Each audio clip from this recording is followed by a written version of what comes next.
Hello, friends. Happy Friday. How is everyone doing? E80 is great to be here this evening. I have the Matches Memorial Friday 7 Ellie, as is the tradition here on the Friday Night live stream, and it is, of course, filled with Haunted Bookshop. And boy, it's good to be home, but man, did I have a blast the past couple days. Really had a great time. But you don't want to be bored with fishtails, do you? You're going to get them anyway. But before we get into that, let's see who we have thus far assembled. I know we had Gordy checking in sometime earlier in the week to get a good seat. It's always good to see you checking in early, Gordy. And there's David Bookshop, Phil Rivera. Phil and Phil's not alone tonight. He's got a companion with him. Dumb has been. I will tell you about the lots that got away, Dumb has been, believe me. Possum and Pipe, hello there. Woody, Master Poe, Gary Edminster, howdy. There's Bona Piper, good to see you, Christian. Hope your travels went well. Let's see, Jimmy, hey, how you doing, Jimmy? Good to see you. Gary, I already said hello to you, but I'll say hello to you twice tonight, Gary, because you deserve it. Father Chris Weber, hello, Father Chris. How are you this evening? Alex Saunders Jr., Chad Stats, good to see you. Thank God it's Friday indeed. Rush Fan 3, howdy, Patrick. Good to see you tonight. Yornik, which Yornik is it? Good to see either and or both of you tonight. And are we caught up? Signal Man Tony from Rhode Island, pondering with Pepe's pipes. My goodness, the crowd gets bigger and bigger. hard for me to keep track here. It just jumped. Sometimes it just scrolls smooth, and sometimes it just jumps. But you don't care about that. There's the Smooth Piper. Peter, good to see you. Dr. Bob's Nightmare. And Piper Okie, having some Tillsbury and a Meerschaum. Very nice. Piper on the 45, hello.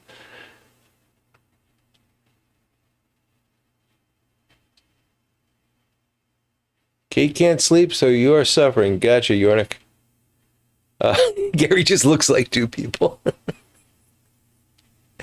Gary. Hello. Great to see you all. Good to be back. But hey, there's Ghost Rider. Hello, Mark. Good to see you. I had a fantastic week. I really did.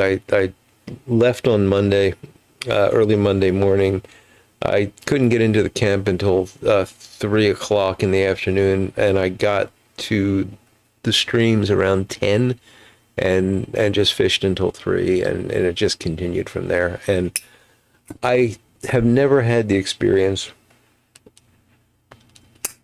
of saying, I don't want to fish anymore. I was going to actually fish this morning, and I didn't because I was just that tired, aching. You know, fly fishing is a lot of hiking. It's a lot of movement, a lot of upper body movements and things like that. It's climbing in and out of streams. It's. I mean, I don't want to make it sound like I ran marathons or anything, but it's physically taxing, and I'm prone to back injuries and whatnot. So I was kind of achy this morning, and I said, I'm just going to drive home. I've fished enough for right now. But it was great. I don't remember the last time I had that much time to just focus on the fishing. And I learned a lot. As strange as that sounds, you do this stuff long enough, you think you got it down. But, there's just little adjustments that you make and little things you learn. The river teaches you stuff. The trout teaches stuff. And it was just really a valuable time and a fun time. And it was also tough fishing. I talked to quite a few people on the streams that just weren't doing very good. It was hard fishing this past couple of days. Piping Cynic, hello. Thank you for mentioning me. I appreciate that.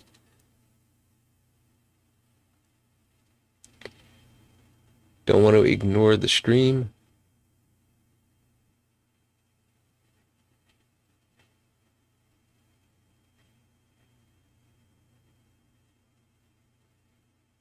So Yernik, was it just Magritte or what? Because I think you originally said it was Dolly and Magritte.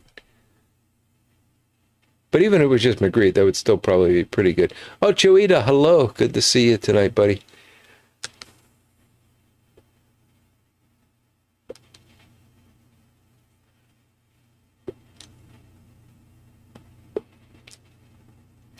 And the best part about the past 4 days was the quiet. I was by myself. Even the campground was very quiet because during the week there's just not many people there.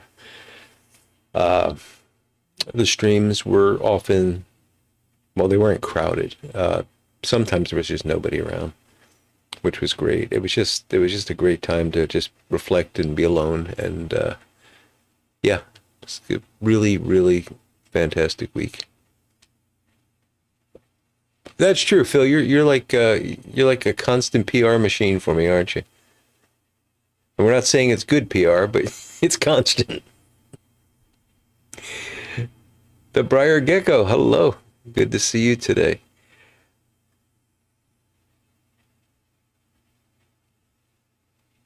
Okay, so Dolly was just in it, but it was Magritte that did the crime solving and smoking a pipe. Very cool. I will have to look this up, Yonik. It sounds fantastic. Big Country Briar, happy Friday, Cole. Good to see you. Yeah, so I'll talk about the trip itself more on or the fishing aspect of it more on Sunday. I don't want to bore you with it. Plus, so much happened that I got to kind of put it all in order and get all my lies straight. That kind of stuff. So.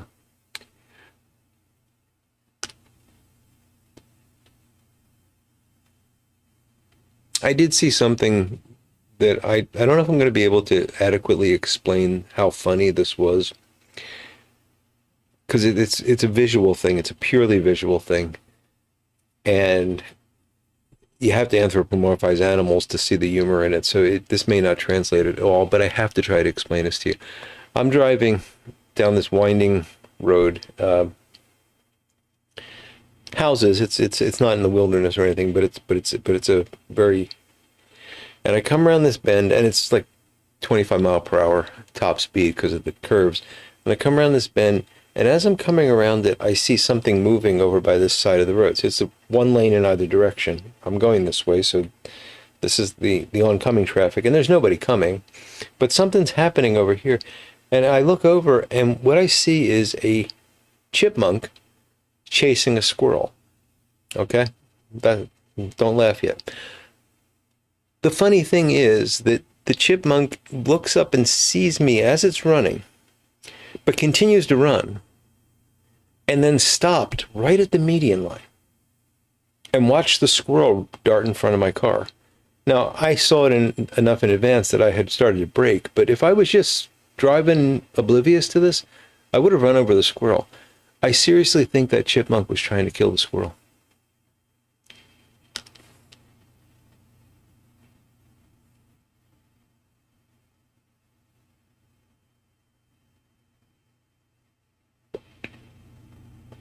No fish fry, Master Poe. No, didn't do that well. What am I? Good question, David. Good question. I got a surprise. Well, not really a surprise, but I heard about Spider Noir, Yernick. I got mixed. Sometimes I really like Nicolas Cage, and other times I really don't like Nicolas Cage. So, but I'm kind of curious about that.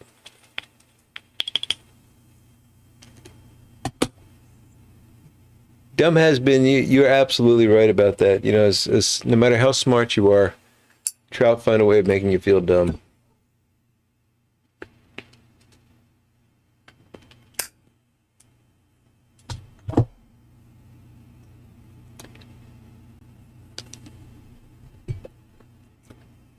Tonight we have a Yingling. Not because I'm out of Miller, but because I decided while I was at the cabin I wanted to have some beer in the fridge. It was a primitive cabin, but it did have a fridge and a microwave. They didn't have that last year, so this is an upgrade from last year. Or the last time I went. Maybe it wasn't last year. It might have been more than a year ago. Anyway, so I picked up, and all I could get was a 12-pack. So I got Yingling now, in addition to the Miller. So tonight we're having a Yingling.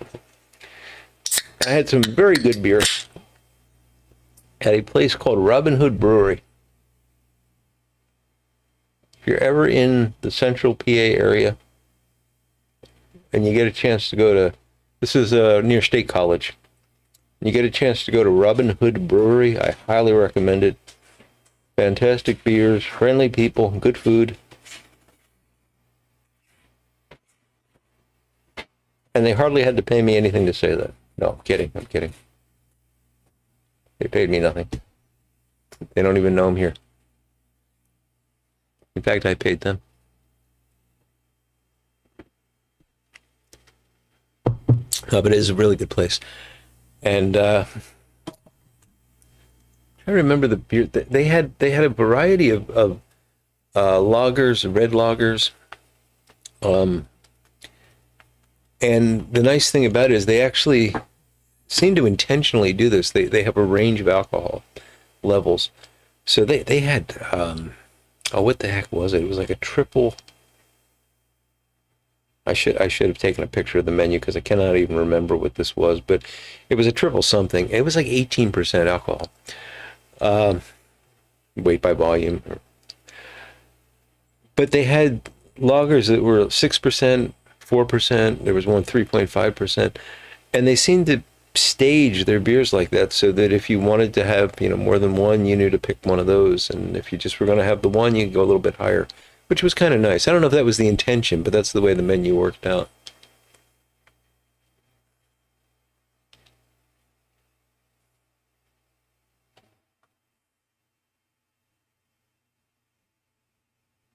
This week's live stream is sponsored by you. Yep. Chipmunk tried to be a Tory. Yeah, it was something like that, Ochoita. It was.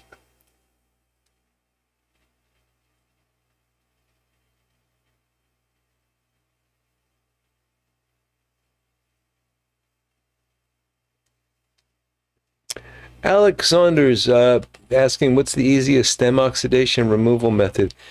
Alex, I hate to tell you this, but there is not one. You got to sand the stems. No matter what anybody tells you, no matter how many times you see the OxyClean method or the Briarville juice thing, I've tried all of them. They do work. I mean, it does look better when you take it out of that stuff, but you still have to sand them. There's just no way around it. So I just sand. I just start at 220 grit and work my way down to usually 600 before I buff, and that works pretty well for me. But I don't think there's an easier way.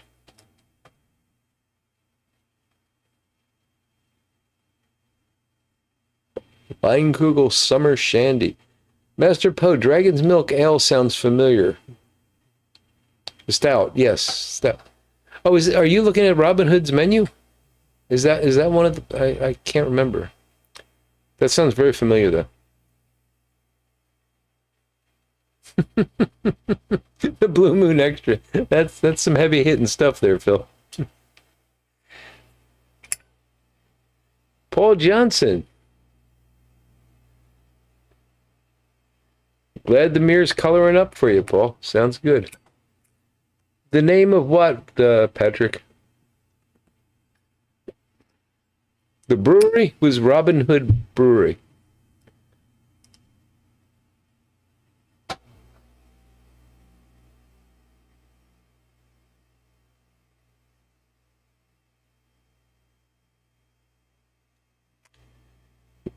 You were being eyed up by two deer, Cole? That's a good one.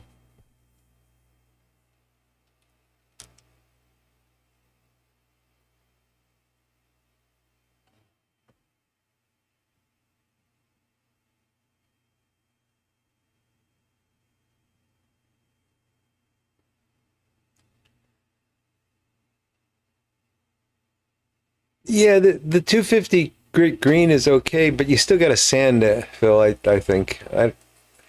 The problem is if you don't sand off a layer of ebonite, that oxidation, it's a chemical reaction and it's already primed.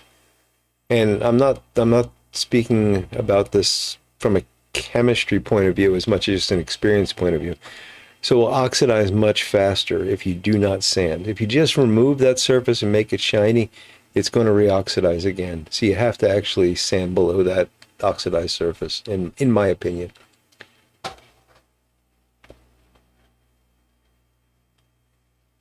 Ah, that's what you're drinking, Master Poe. Good for you.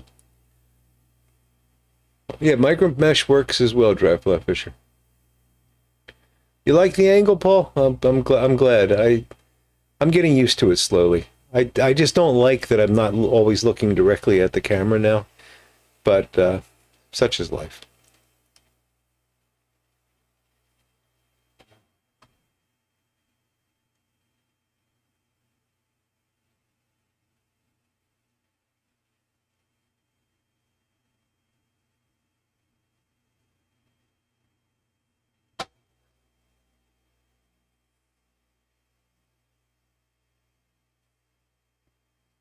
Hard Crackers. Hello, Ron. Good to see you, buddy.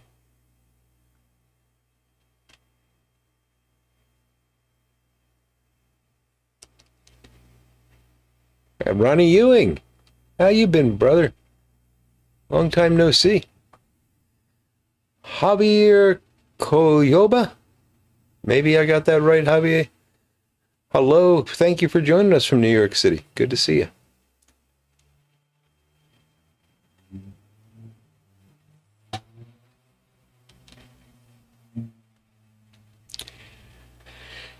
So, David, the things that cause ebonite to oxidize, there's actually three. Most people talk about two, but there's a third. So it's UV radiation. So keep them out of the sun. It's water. So dry them after you're done smoking. But it's also salt. So if you just put distilled water on ebonite, it will not cause oxidation as rapidly as saliva. And salt seems to have something to do with that. I looked into this a long time ago. I do not remember the details, so feel free to just ignore me. But I'm telling you that you need all three of those. So to prevent it, there's nothing magical that you can do. You can use things like obsidian oil on them, but what that's really doing is displacing the water, and it's a perfectly fine thing to do. But before you put the obsidian oil on, just make sure that it's very dry. So I always, when I'm done smoking a pipe, I will always wipe off the stem. Even though it may not look wet, it just, there may be a little bit of surface moisture there. The problem is that even if you're not smoking the pipe, if it's just sitting there, there's always going to be humidity condensing on it, even if it's just a very thin layer. Over time, it's going to oxidize unless you keep it in absolute darkness. So keep it dry, keep it dark.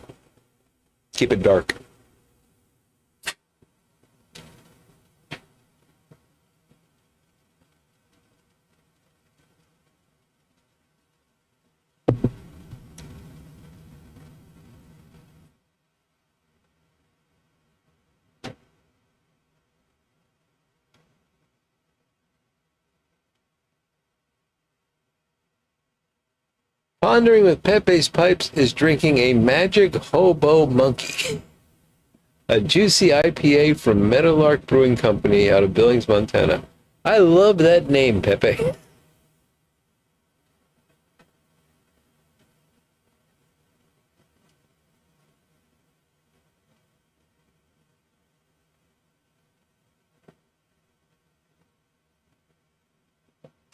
Yeah, Phil, I agree. I'm kind of combining salt and acid together, but you're right. You know, the acid is probably an important part of it. Ron is about to finish a bowl of Five Brothers in an Old Briar Yellow Bowl Spartan Dublin. Nice.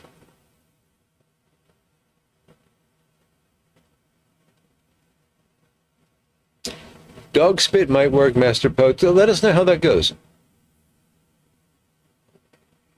Yeah, beeswax is going to do the same as little obsidian oil or anything else. I've got I hesitate to even say this. I have something I've been using for about a year and a half now, and someday I'm going to make a video on it and explain it because it's a bit surprising. I just wanted to make sure I wasn't doing any damage. But there's nothing magic. There's ways you can, like I said, if you clean it and then treat it with something that's going to prevent the moisture from sitting on the surface, that's going to help. If you can keep them out of direct sunlight, that's going to help. But somebody said it's ebonite rust, and it basically is.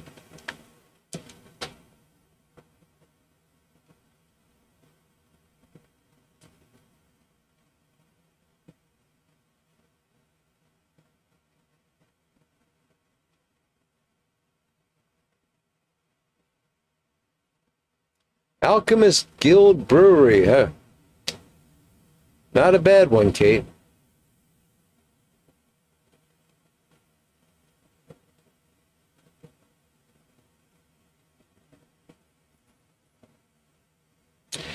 So there was the company I worked for, there was a chemist that, I don't remember if he retired or if he just quit, who decided to open a brewery. And he was actually very successful for quite a while, and then just shut down, which is kind of sad because the beer was great. The beer was really, really good. And I used to go in. I did not know him personally when he was a chemist, but I hung out at this place a little bit. Like I'd go in to get takeout food and stuff, and I got to know him, and he would always let me try out, you know, the latest beer. And you know, some places you go, you get like a little shot glass sample. This guy was giving me entire mugs of beer just to try it. Like he was just excited about his beers. That's probably why he shut down, because he was probably doing this with everyone. But they had some good beer.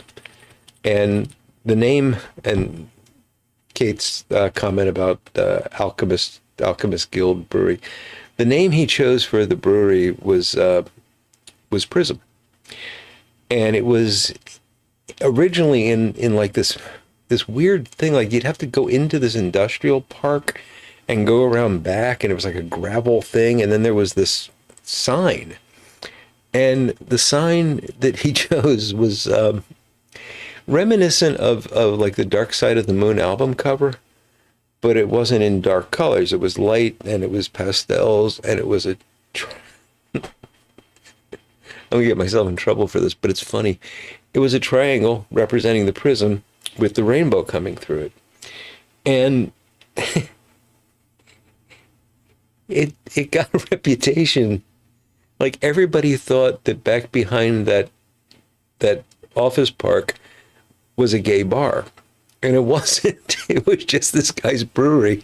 And he very poorly chose the sign for it. So yeah.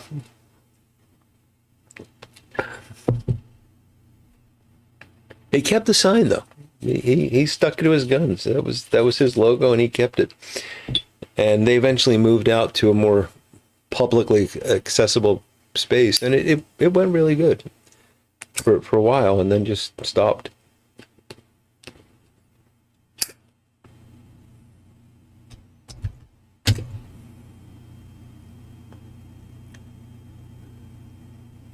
This too shall pass indeed, Phil. Woody, there's no way that I know of that you can replace a tenon with rudimentary tools. I mean, you can try, but it's probably not going to turn out well. It's really hard to get the tenon centered properly on the stem and the airway, and get everything to line up.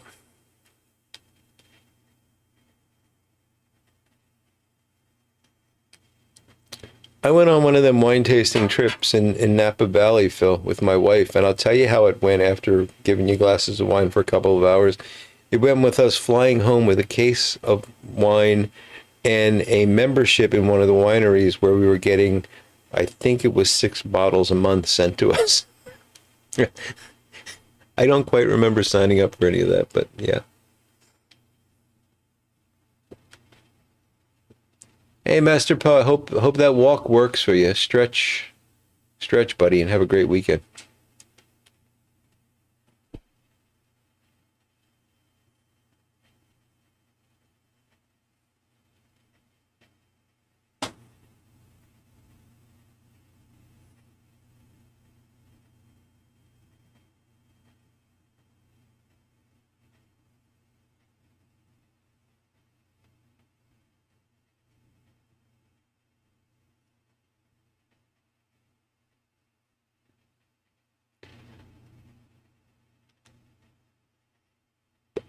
Fortunately, Phil, it was a really good winery, and I still buy wine from them. It's called Letitia. Don't ask me how to spell that, but it's spelled the way Letitia is spelled. Very good wines. So, the problem is my wife really doesn't drink very much wine. She likes it, but she doesn't drink very much. And there's only so much that I can drink. So getting 6 bottles a month was ambitious.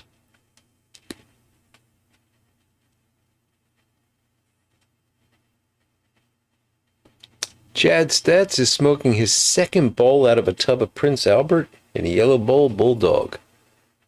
First codger he's tried, and he is impressed.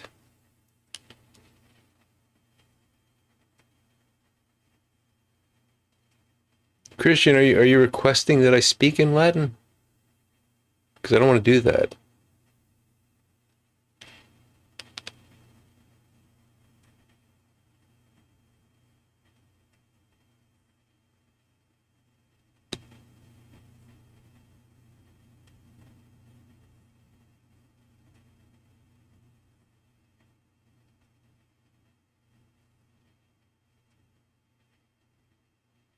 Adams Family Winery. Why not?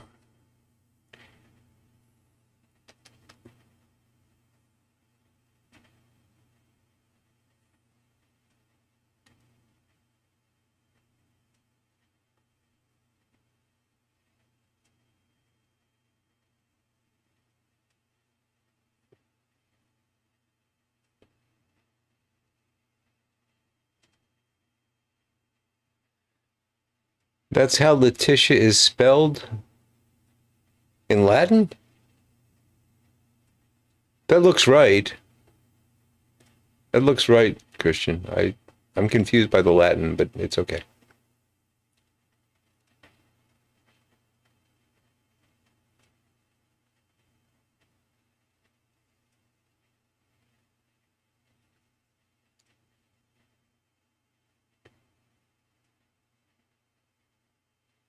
Yeah, Phil, I'm trying to process this, but the Gallo vineyards were important there.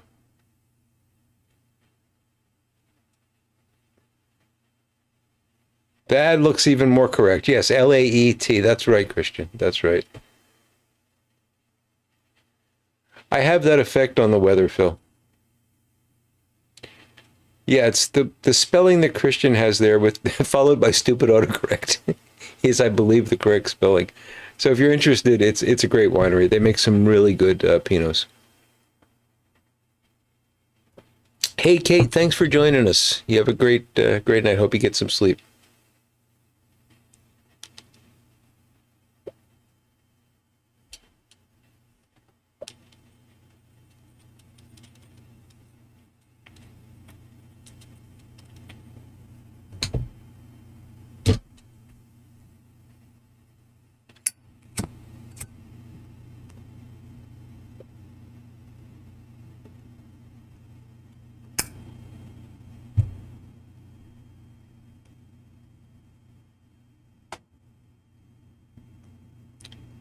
14 bedrooms. Wow.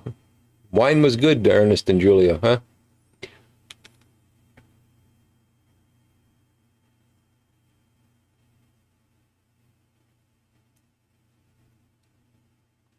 Well, they were really among the first to sell, I believe, the first to sell a sort of budget but still reasonable quality wine.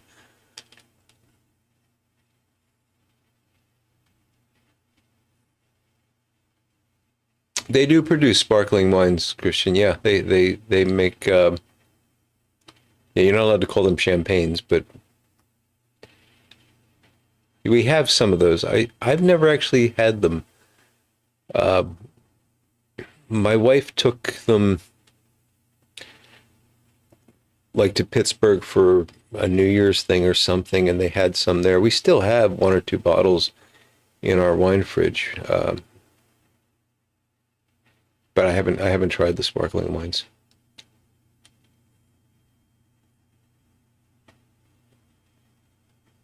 Ronnie, the trip was fantastic. I talked about it a bit at the beginning, and I'll go into some more detail. I got some pictures and stuff I'll show on Sunday.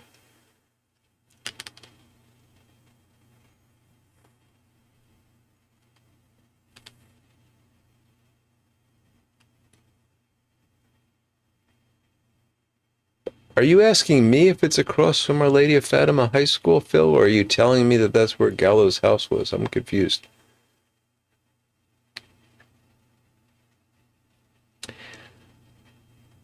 J.D. Wolf, Demi Warden with a purple cow from Cornell and Deal. Nice, David. Very nice.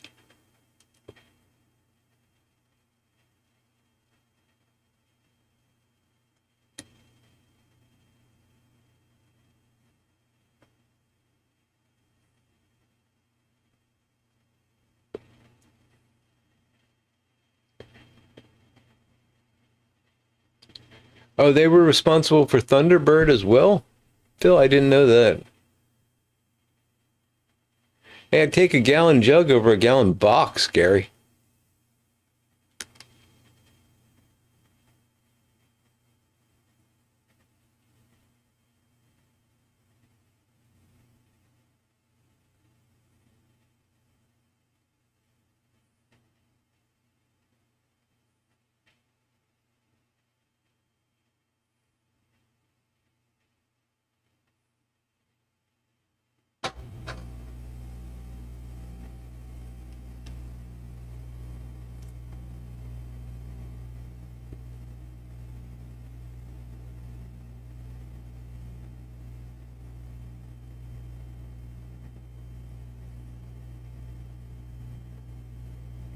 Oh, that's cool, Ronnie. So your friend's getting into tying? It would be sulfurs, dry fly fisher, but unfortunately, I saw a couple sulfurs, but we never got a full hatch. Apparently, they had some full hatches the week before, um, but the weather just wasn't. It was very cold in the morning, and then it was bright sunny in the afternoon, which was just not very conducive. And then one day the wind was just, I mean, it was silly to even try to fish in that wind. So Yeah, it was not the best weather, and the hatches just weren't cooperating. But I did see a couple sulfurs. I actually saw a green drake, not on the same stream, but so it was cool to see them. But yeah, nothing you could fish.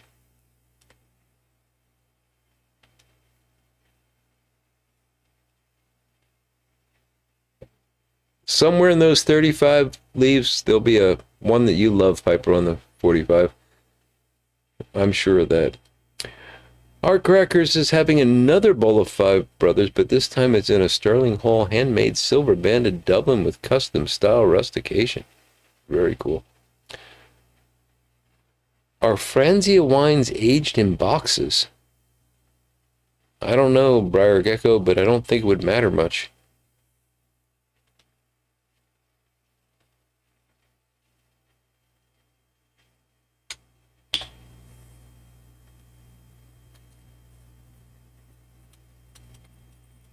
That's an interesting combination, Phil. Todd Munson, good evening. Oh yeah, it was a good cigar. It was thank you, Peter. It was a Rocky Patel aged 5 years Candela wrapper. Got that to celebrate my drive home. I rarely use terrestrials, possum and pipe. I mean, I do, but usually in the fall. And honestly, I've not really had much luck with terrestrials.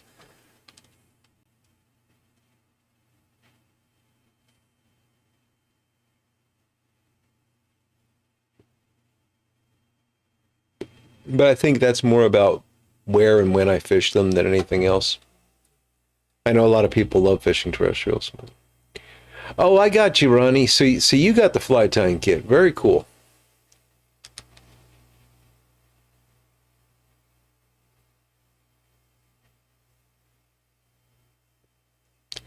Oh, okay, Gecko. I thought you had a couple boxes that you wanted to age.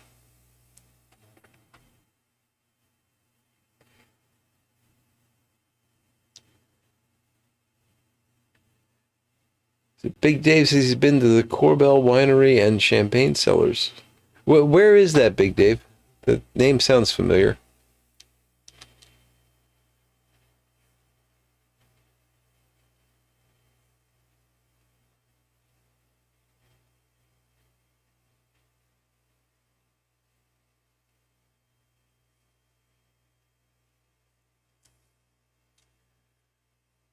You mean Art Piper on the 45? I have not heard from Art in quite a while.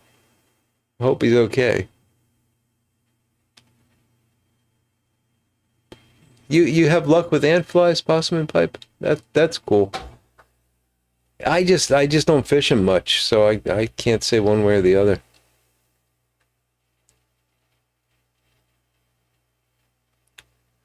Oh, Simon's dad passed away. So sorry to hear that, Rush fan. Well, we'll definitely keep Simon and his family in our prayers.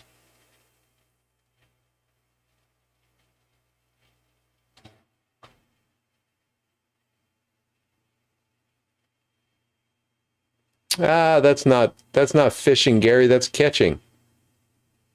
Sometimes out of midair.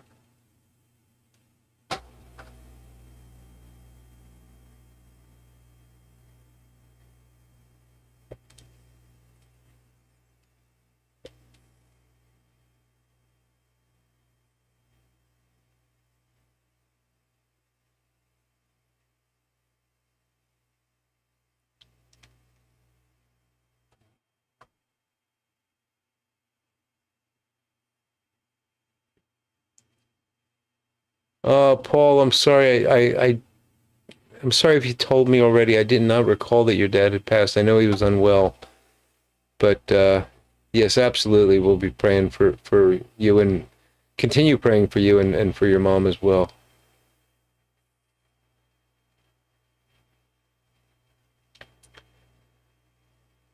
Okay, Big Dave, the Russian River Valley. Yeah, good wines come out of there for sure.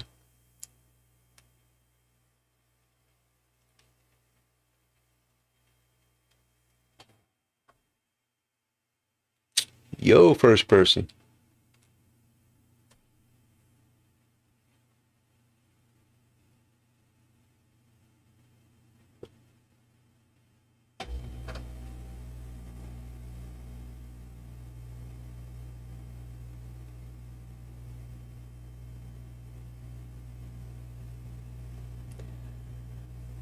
I gotta admit, oh, I'm gonna offend people, but there's not a lot of reasons I would want to go back to California. I didn't enjoy it much. I've been many times to conferences there and meetings with companies and things like that. So I've done a lot of business travel out to the West Coast. Only ever went once as a vacation with my wife, and we did the whole tour down south. We started up in Napa Valley and wound up eventually in is it Palm Beach? I think so. And it was great. I enjoyed it with her, and we had we saw the redwoods and all that kind of stuff. But the highlight for me was actually, well, there were two highlights. I really liked Monterey and the aquarium. That was cool.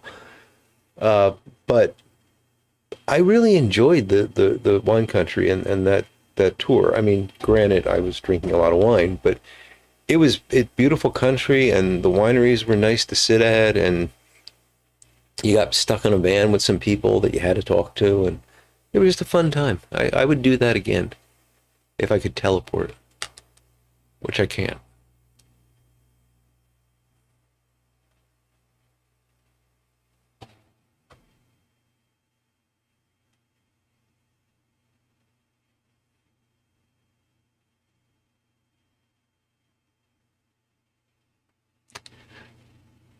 It's a good question, Paul. I've never had rum twist.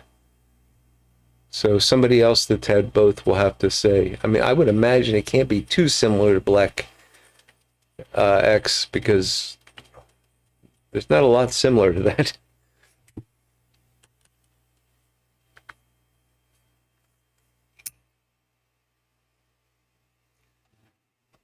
Yeah, Keith, I've actually been to San Diego a lot. They have a big convention center there. And I agree with you. It's nice, but it's just not my thing.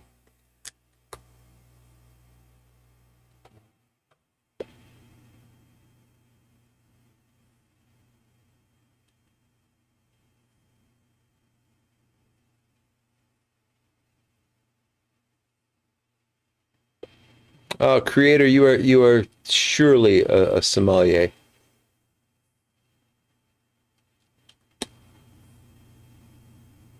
Yeah, Woody, that's what I was there for many times.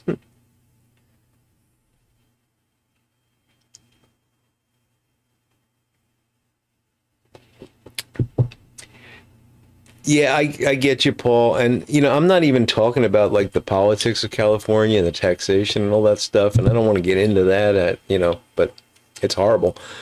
Um, I get that it's scenic and diversified, Phil. I know it just doesn't feel right to me, and I think it's partly because I've always been I grew up with four seasons.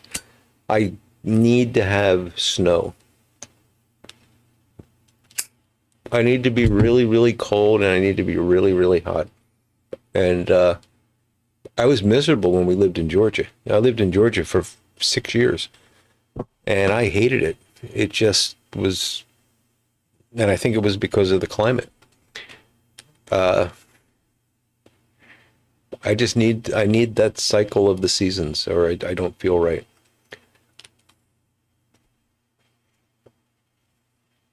Utah is beautiful. I've been to Utah. Um, Snowbird.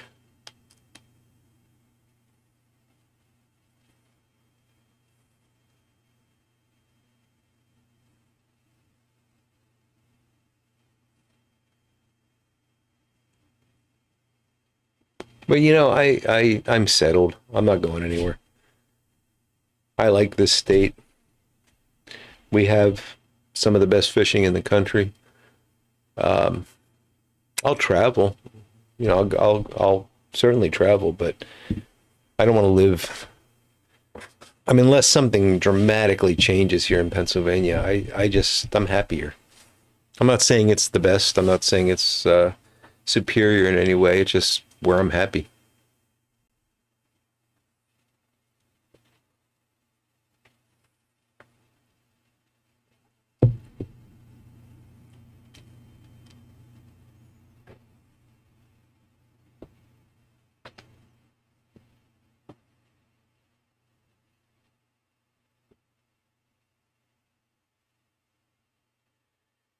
Chad, I can't speak. I've never had a tub of Prince Albert, but I can say that all the other codger blends I've ever had in the tub, they've been just fine in the tub for long periods of time. They usually have enough of a humectant in them that they just do not dry out. So if somebody with experience with Prince Albert knows it better than I, Paul's saying that it'll probably last forever.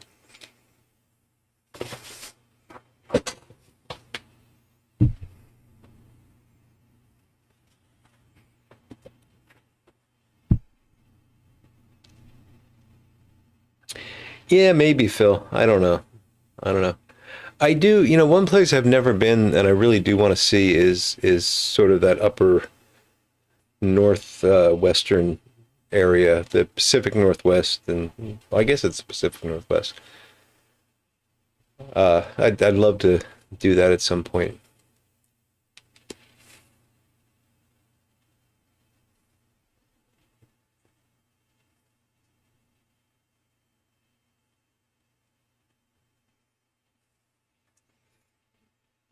That's the truth, Keith. Home is home, and sometimes it's where you're born, and sometimes it's where you're led to. But it's funny how we all wind up finding a place we love.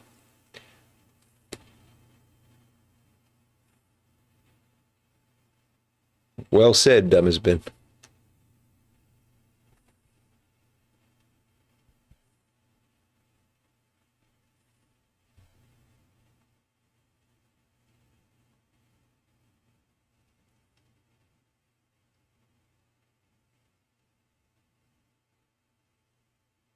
Yeah, you like the weather to give you a surprise now and then, Phil.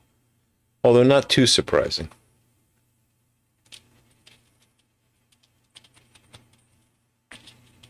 I'm sure Anchorage is amazing, Paul.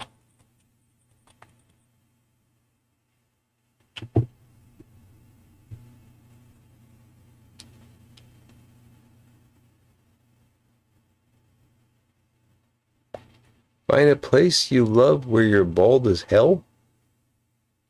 Okay, Jakey. That works too.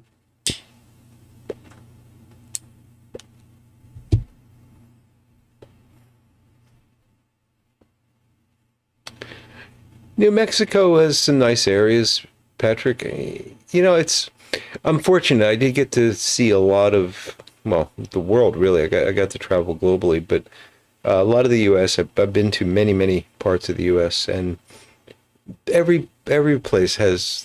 I mean, the interesting thing about the U.S. I think is how unique parts of it are. There's no place like that southwestern area, with the mesas and the colored deserts and all that kind of stuff. It's just got its own particular beauty that you won't find anywhere else. And then you go up into uh, the far northeast, and you see the pine forests, and that's got a particular feel to it. And then where I live in the southeast just feels different, but it's all beautiful.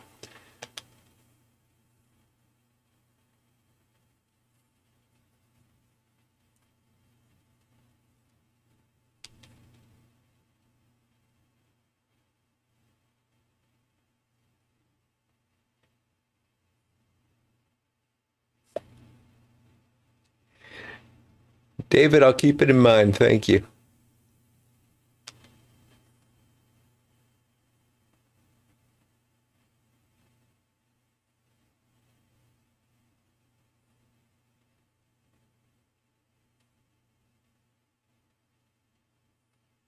Jeffrey Feinberg. How you doing, Jeffrey? You're cheering for the Four Seasons as well, yeah.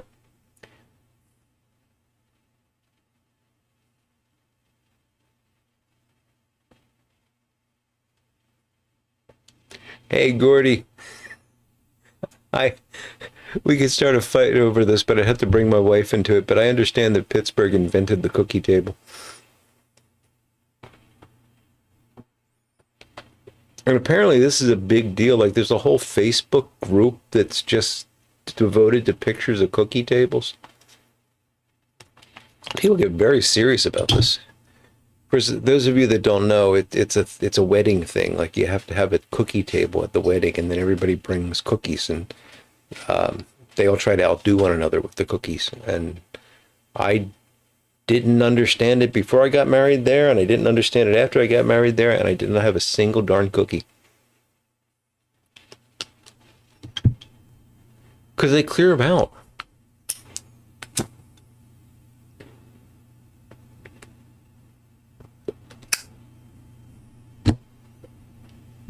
Like everybody leaves with a bag of cookies. And yeah, no cookie goes to waste.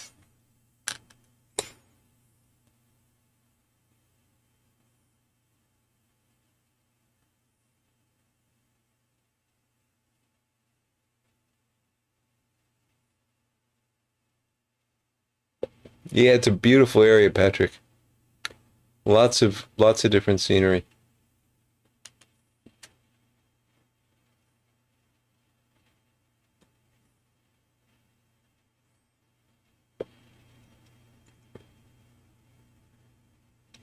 I didn't know that it was an ongoing beef, Gordy. That's interesting.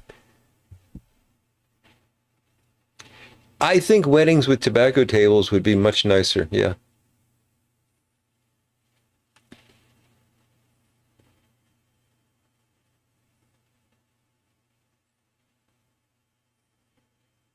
Oh, weddings are first person. You're absolutely right. But you know what?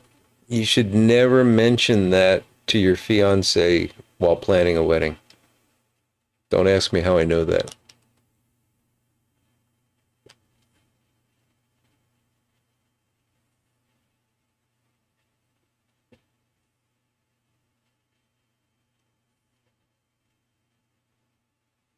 Armchair Piper. Hello, Ed. Ed likes cookies. Good to know, Ed. You should go to some Pittsburgh and Youngstown weddings then, Ed.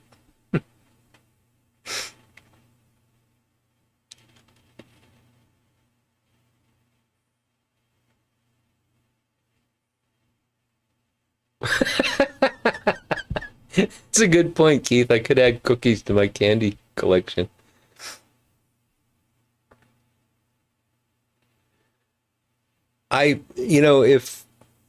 If it wasn't for my wife, I probably would have a cookie collection because I do occasionally eat a cookie, but a box of cookies would last me like a year.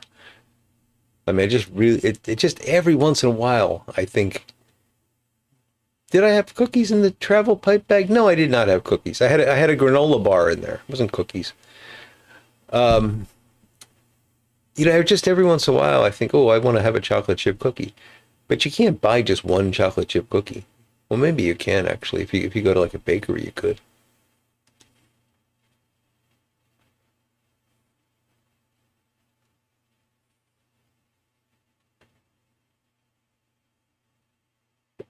Hey, I take that personally, Possum and Pipe.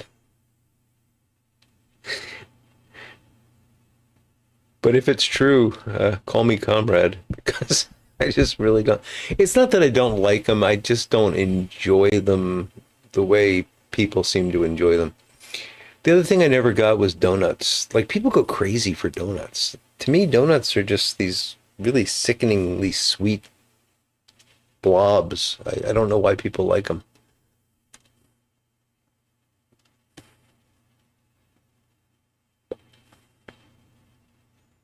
Absolutely, Flint Hill. That's well put.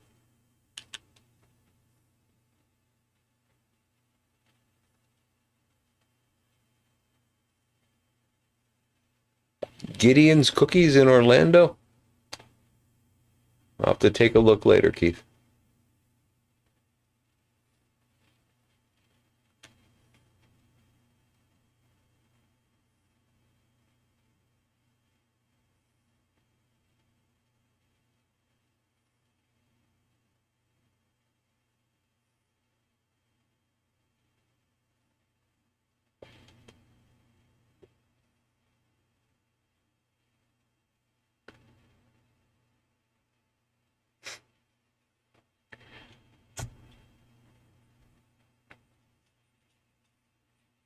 I do like, is that Toll House cookies, Phil? It's the strangest spelling of Toll House I've ever seen. Um, so my grandmother used to make cookies for holidays, and she used to make a white chocolate chip cookie that I enjoyed. And my wife makes chocolate chip cookies occasionally, not very often because she really shouldn't eat them, and I don't eat them. But she's made white chocolate for me. She doesn't like white chocolate, and they're very good. They're very similar. But my grandmother used to make these. She called them mincemeat cookies. I have no idea how she made these. They were little, like, domes of cookie, and inside them was the mincemeat pie filling. But the really interesting thing about them was they were soft. They were really soft, and they stayed soft. I don't know how she did that, because in my experience, cookies do not stay soft.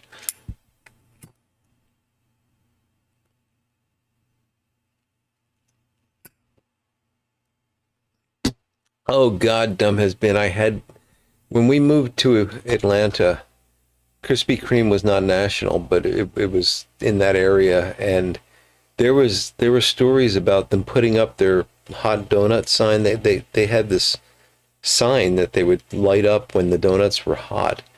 And apparently there were accidents on the highway near that sign because of people trying to get to the stupid hot donuts. So of course we had to try them, and oh God, it was awful. It was like putting a spoonful of warm, sugary Crisco in your mouth. Why anybody would eat that is beyond me. But if you like it, more power to you.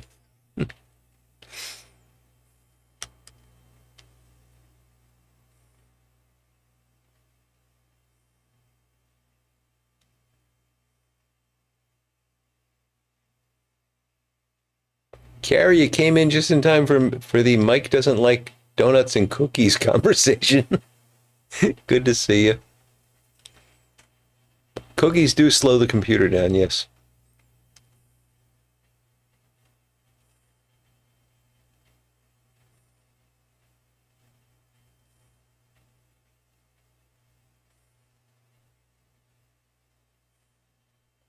Darren Cassidy, good to see you, Darren.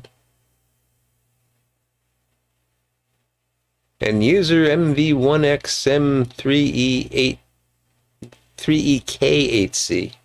Hello. I'm guessing that's not your normal name.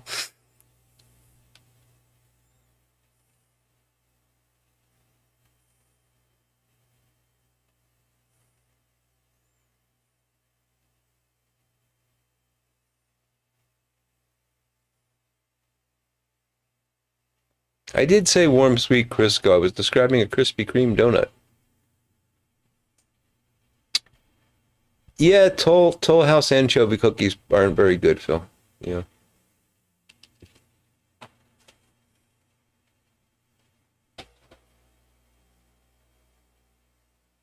Ah, stuck with the username. Okay.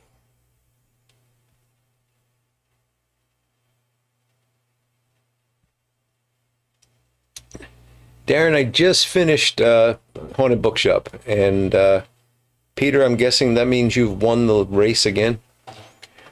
Uh, for those of you that don't know, me and the Smooth Piper have a weekly smoke off in which I always go out first. So yes, I am done with the Haunted Bookshop, and in a moment we will move on. I'm slowing down here. I gotta drink up.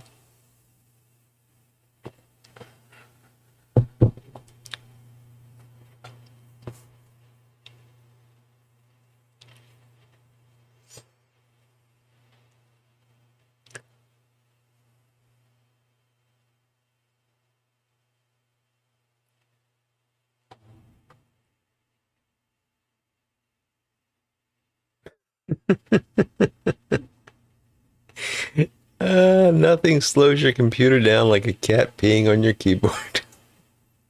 Oh my goodness.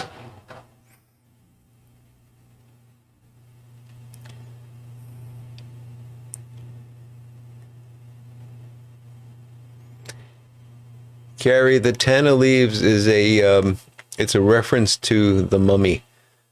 The Tana leaves are what were brewed to keep the mummy named Karis alive.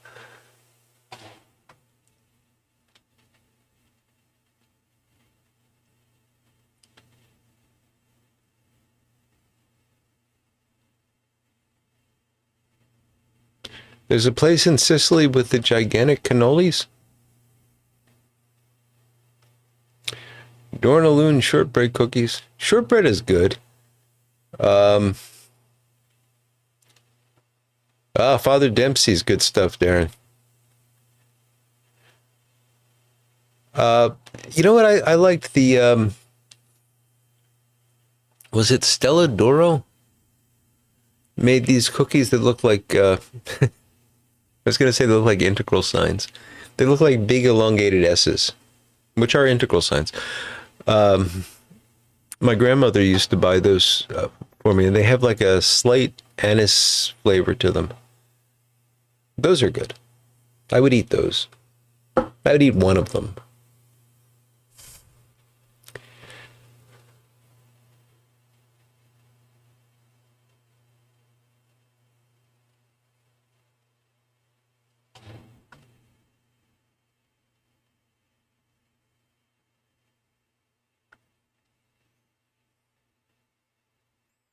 It was slightly obscure possum and pipe.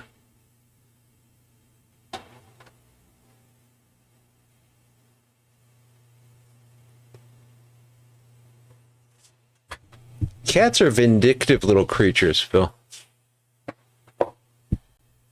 So for pipe number 2, speaking of Phil, we are going to have a Phil Rivera. This beautiful thick-walled pot that Phil made for me with some really nice metal work on it. And we are going to enjoy, you guessed it, the tobacco of the month. Gentleman caller, last week. You know what? I got something in this. That's odd. I think there's a bit of fluff stuck in it or something. Last week, we'll do a new tobacco of the month next week.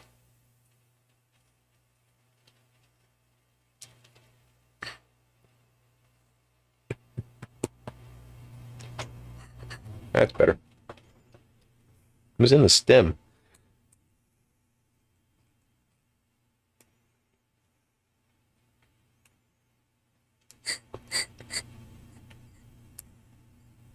Well, I got this apart. Just look at how nice that is. Sorry, I don't mean to embarrass you, Phil, but you do fantastic metal work.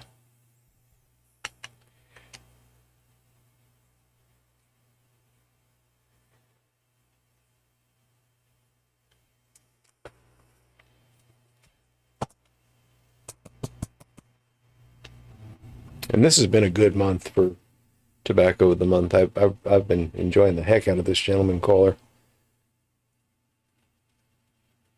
You guys have been treating me too well this year.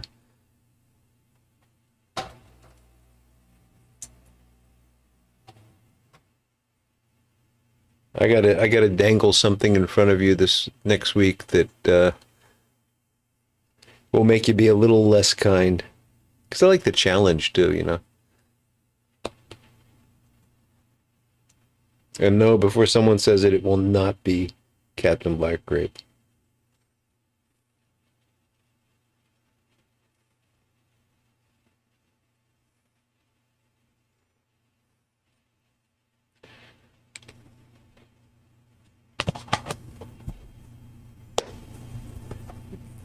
Darren, it's a Virginia Burley blend with deer tongue, and the deer tongue is quite prominent in it.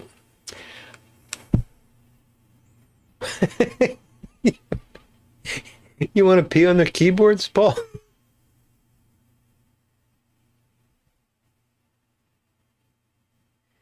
Well, that's the difference between conditional and unconditional love, Phil. Cat's love appears to be very conditional in my experience.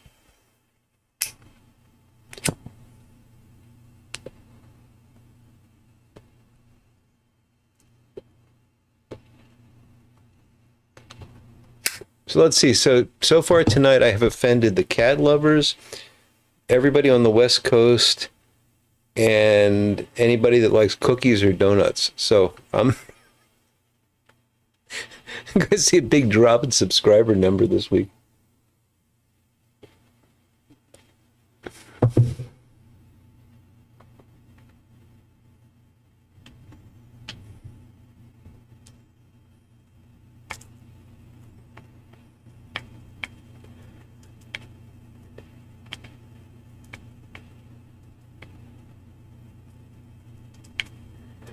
Oh, I'm not being kind at all, Phil. Just telling the truth.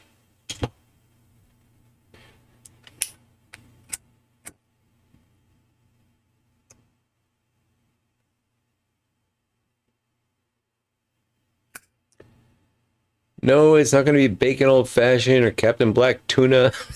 Thank you, Ed.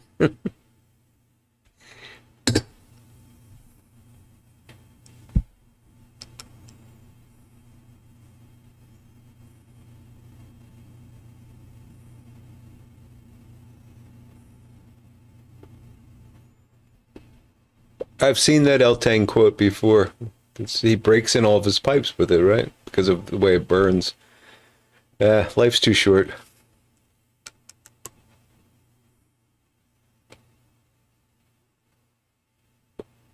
Yeah, okay, Ochoita, but I didn't offend a lot of Kia or IPA lovers tonight.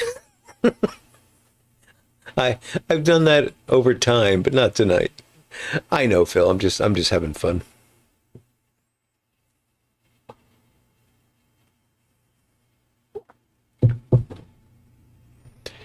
See, I think some folks might go in for Captain Black donuts. Oh, that could be donuts with Captain Black in it, or Captain Black flavored with donuts. Now, that's interesting.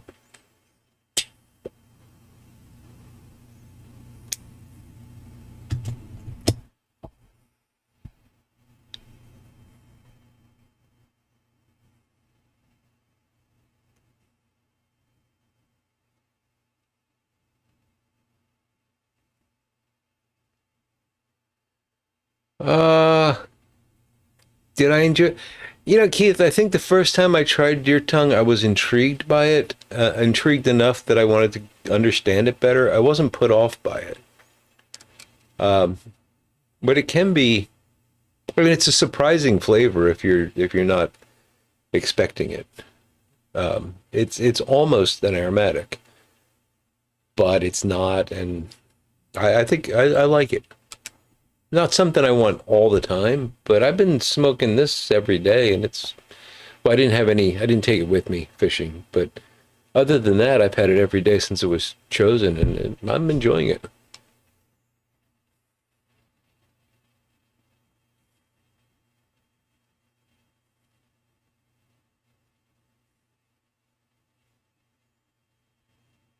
You know me, Phil. Texas Piper, how you doing, Eddie? Old Joe Krantz and a Randy Wiley. And I just remembered someone came in while I was blabbing. Why isn't my mouse working?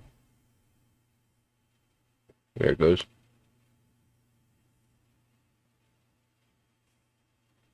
Casey Guthrie, I think it was you who came in and said, "Gosh, I'm late," but you're not. You're doing just fine.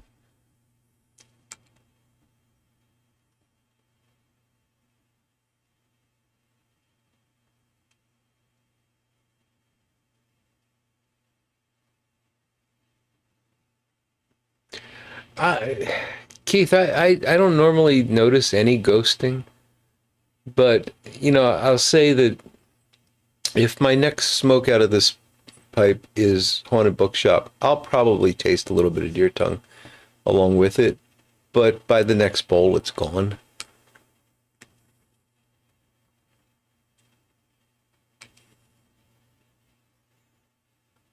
Fishing was fantastic, Casey. Thanks for asking.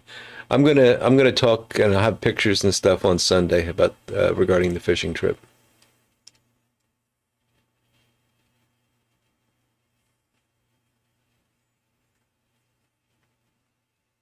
David, I'm with you. Captain Black White was my go-to for years. I didn't know any better. You know, I picked up a pipe in a drugstore, and that was what I picked off the rack. I thought that's what all tobacco was like.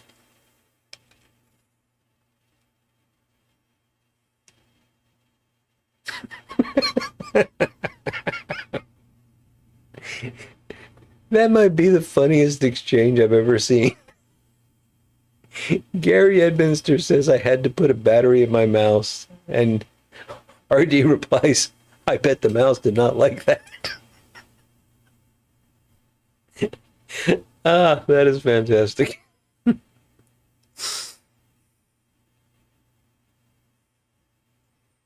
Where did the time go indeed, Patrick? What time is it?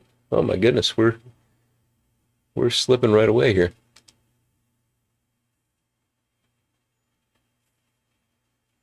Oh, I forgot I offended the terrestrial fishers. Fisher. No, I have nothing against terrestrial flies. They just don't work well for me. I don't have enough experience with them to say they don't work well.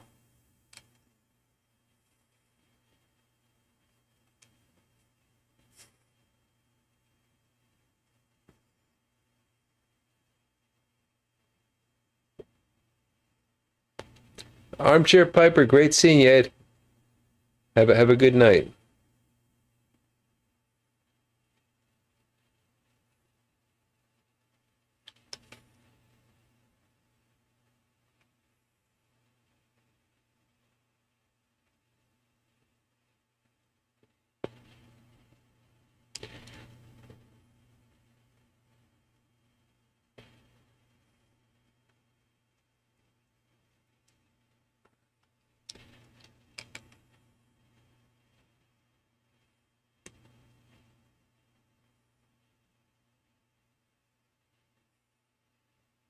You head now too, Patrick? Well, you have a good night, my friend. It was great seeing you.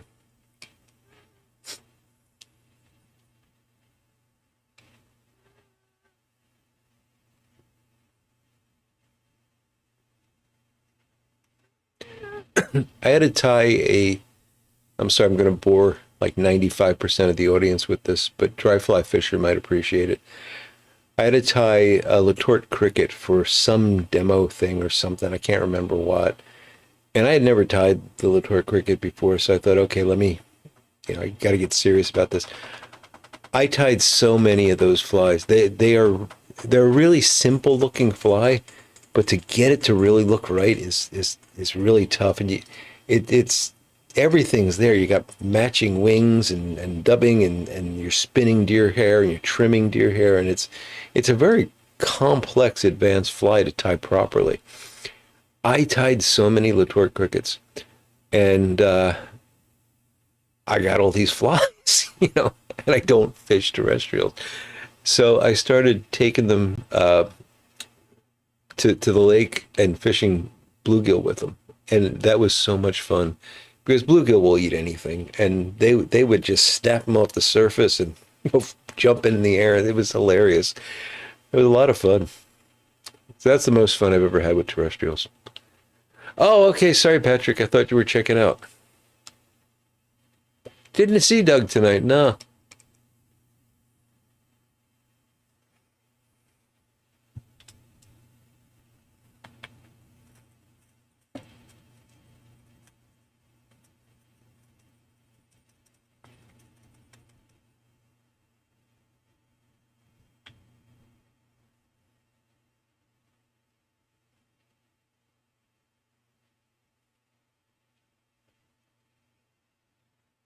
It's true, Christian. We have lost a lot of blends the past couple years.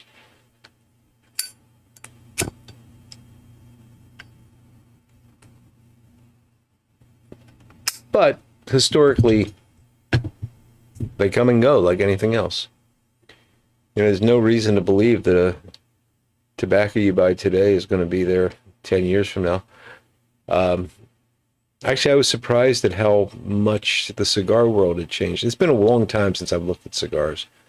So, and I stopped at Cigar International today on my way home. And, yeah, there were cigars that used to be very popular and they just don't exist anymore. Uh, when Cigar International has changed, they used to have I forget what they called it, but they had a whole room that was, they were like, how can I put this? They were like development cigars. They were unlabeled and they couldn't tell you what uh, cigar label they were made for, but they could kind of give you indications of what they might be like. And they were relatively inexpensive. And I used to go through there and buy a couple of them because they were always pretty good. You know, they weren't like, mind blowing cigars, but they were good, solid smokes, and I enjoyed them. They don't have that anymore. Now they have the high roller room. And man, there's some pricey cigars out there that I never noticed because they were never all put in the same room together.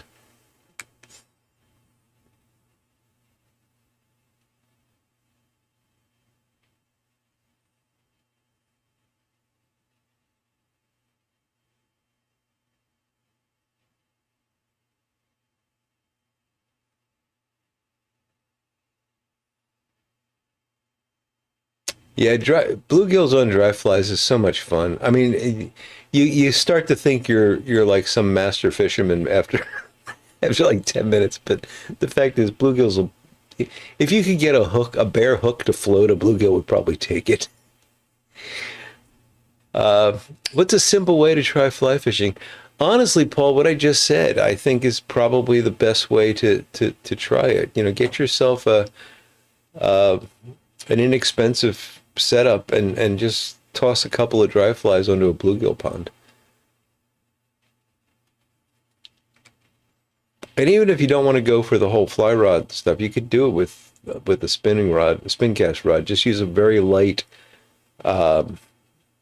split shot, just enough to get the line cast, and put like a big grasshopper pattern or something like that on it that'll float.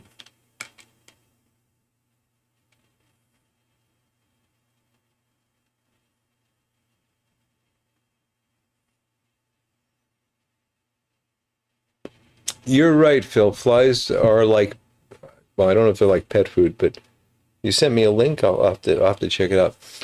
But most flies are designed to catch fishermen and not fish.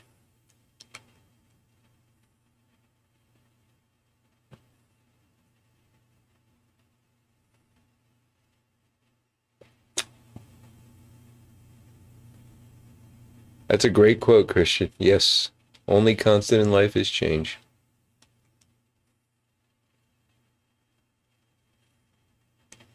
Coniston plug and a legend cob.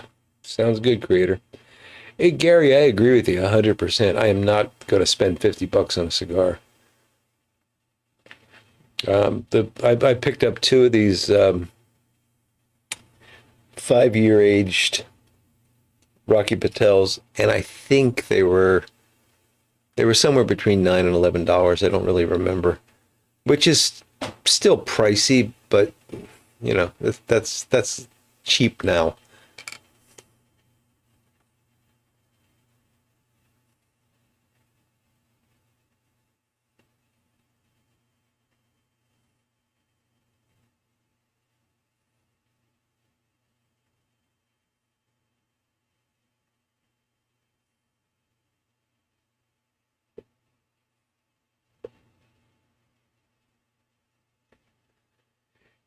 Yeah, Keith, it wasn't. I mean, it was a long time ago that I smoked a pipe for a long time, and then I went through a couple years where I just sort of switched to cigars. And the thing that really caused me to take another hard look at pipes was the price of the cigars. You could, for the cost of a cigar, you could practically buy a tin of tobacco at the time. Now, everything's more expensive, but if you just look at the number of smokes you're getting out of a tin of tobacco compared to one cigar, it's a no-brainer. But but I do still enjoy them on occasion. And I enjoyed one tonight. Floating line onto spinning rods and tie on a flying cast. Yeah, you could probably do that, Phil.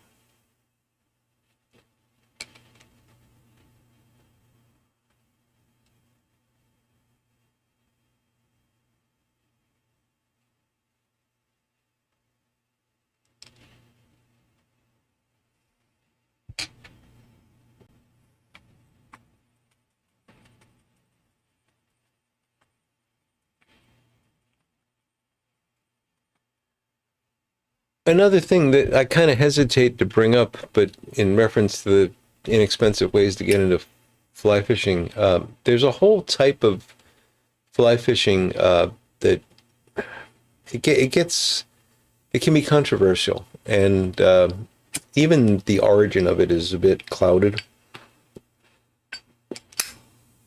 But there's a type of fishing called tenkara, which uses a long collapsible rod with a fixed length line, no reel. And what you're basically doing is you're holding this long rod out over the water and letting the fly settle. And you can guide it through a drift just by moving your arm. And when the fish takes, you just pull back. And so there's no reel. It's very simple, easy to learn, easy to cast. I have a tenkara rod because I like to take it sometimes just, if I'm going on a trip and I don't know if there's going to be fishing, it's a quick and easy way to get in an hour's fishing time. A lot of people hate it. A lot of people have pointed out that it's supposed to be a Japanese art form.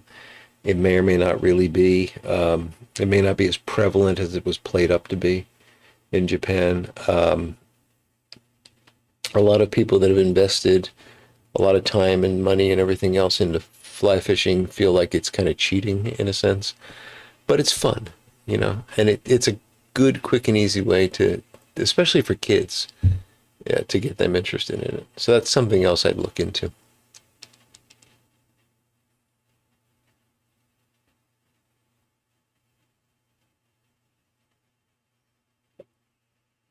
Cherry bombs and M80s, Gary. I don't know.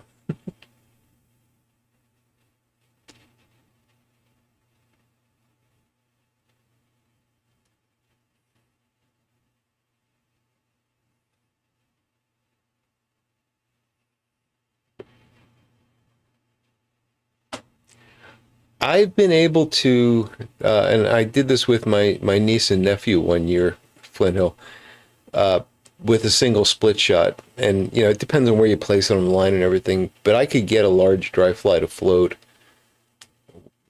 cast out with a spin cast rod, and a single split shot.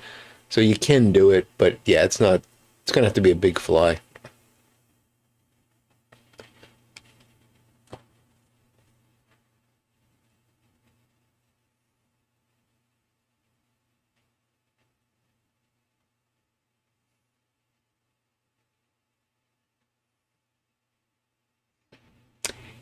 Yeah, it's a good point, dry fly fisher. It's funny, people spend a lot of money on reels, and reels really are not that important most of the time. Most of the time for stream fishing. I mean, it may be a different story if you're like going for bonefish or something. I don't know, but and yeah, the line is really critically important, and the leader. The leaders are, I think, probably the most underrated part of a fly rig.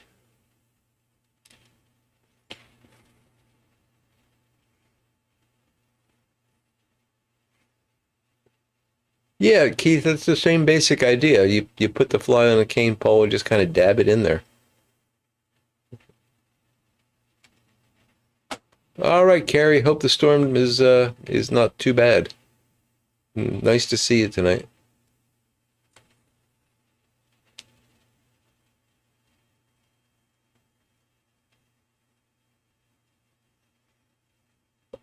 Well, Gary, a lot of the time I do get sunburnt, but I try to remember to put on sunscreen and wear a hat.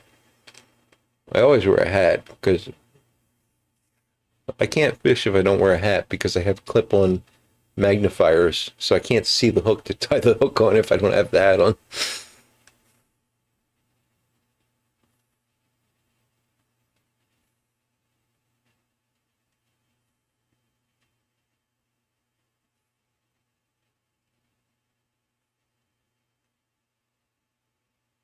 Oh, Jerry Clower, that's a name I haven't seen in a while. He was a funny guy.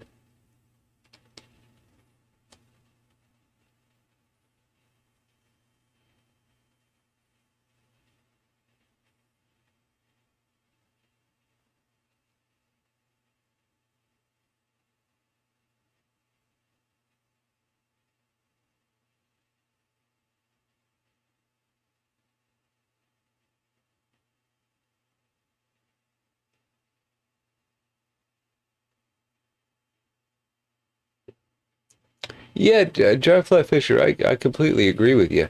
I wasn't, I was just saying that that's a place where the reel might make a difference.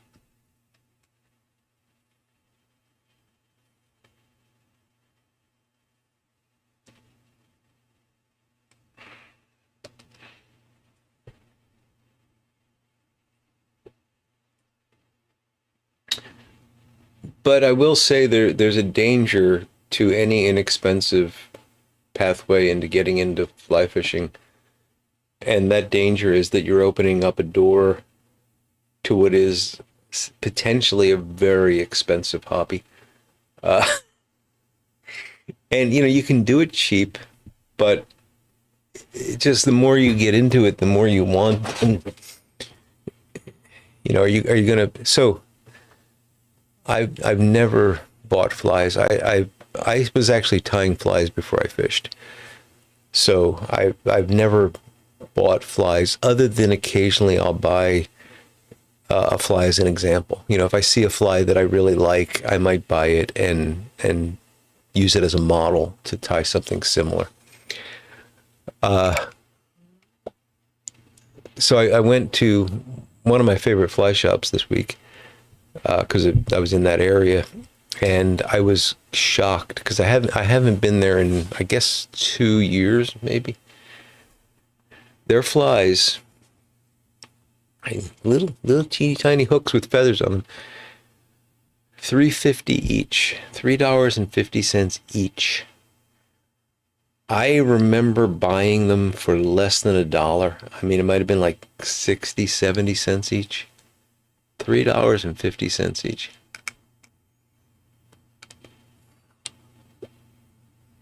So you get into fly fishing and you say, okay, now I got to tie flies because I'm not going to spend $3.50. I mean, I was thinking later that day, I left $20 in the trees in the last 10 minutes. You start thinking in terms of the costs all of a sudden. And it doesn't matter for me because I tie my own and I've got enough material to tie my own for the rest of my life. But yeah, boy, it gets expensive fast. So now you're going to tie flies. Well, now you got to buy all the material, you got to buy the vise, you got to buy all the tools.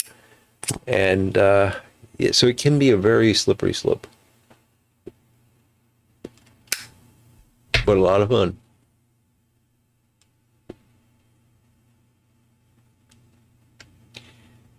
Yeah, I like those Eagle Claw rods. They're really nice. They got a great feel to them. Remind me of bamboo.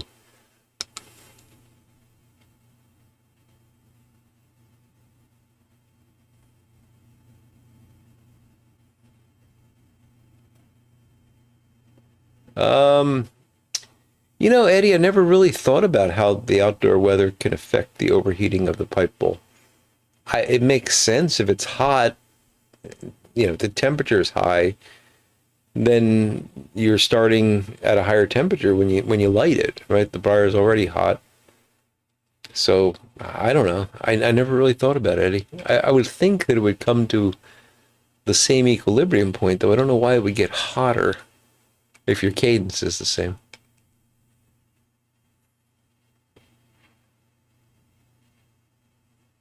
The smoke itself seems to overheat. Well, maybe that's because the air you're drawing in is hotter.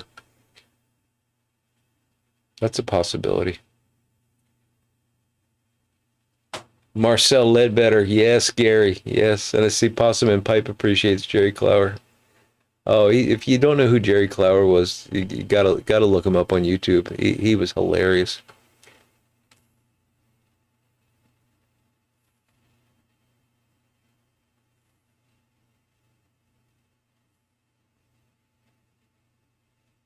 Fly tying is, from what I understand, I don't do hand loading, but I understand it's the same kind of thing, Possum and Pipe. Yeah.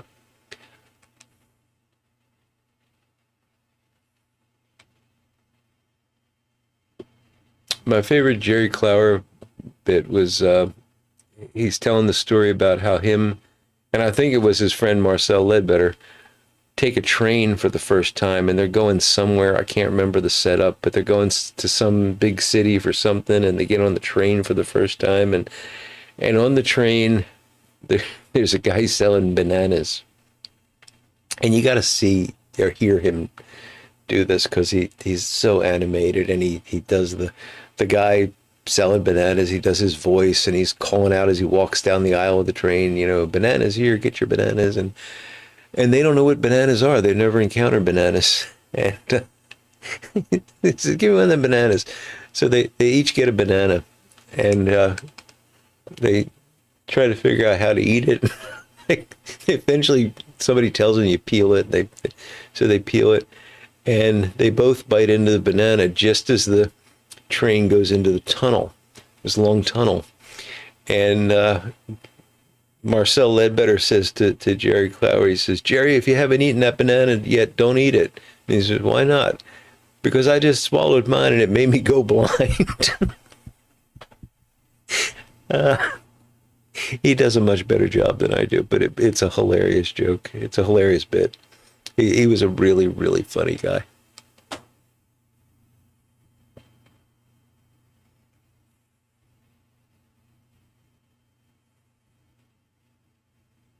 Interesting. So Keith is saying that humidity has a larger impact on temperature of both pipes and cigars. Very interesting. And Gordy's saying hot, humid weather tends to create more tongue bite. Huh. I've never noticed this. Fascinating.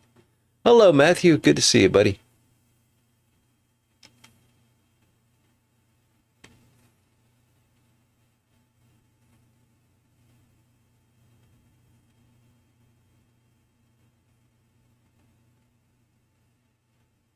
Is that true? He was a patron of the original Country Squire. I did not know that. That's very cool, Father Chris.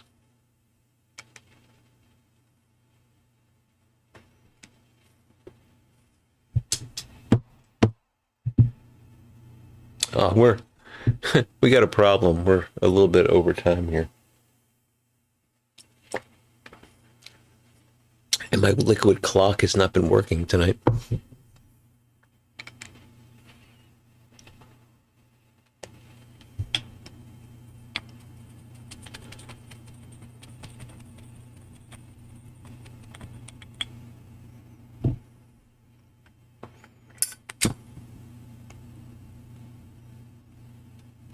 My dad actually introduced me to Jerry Clower. He had somehow found some cassette tapes in like a. He used to go to like the dollar store and go through all the cassette tapes. I don't think they even have them anymore. But way back they used to have this rack of cassette tapes that you could get for like $1. Now I guess it's all DVDs, but or CDs.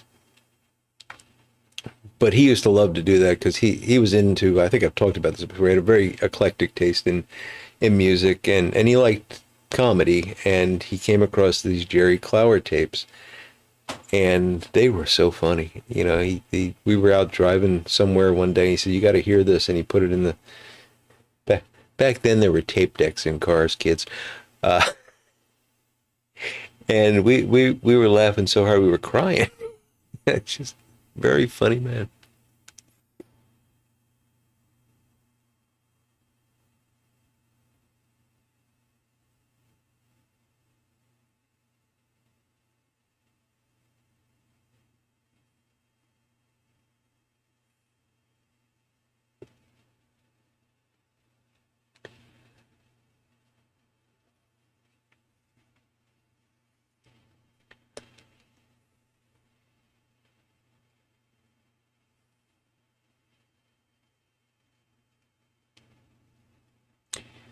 We did have an 8-track player, Gary. This is going way back. This is probably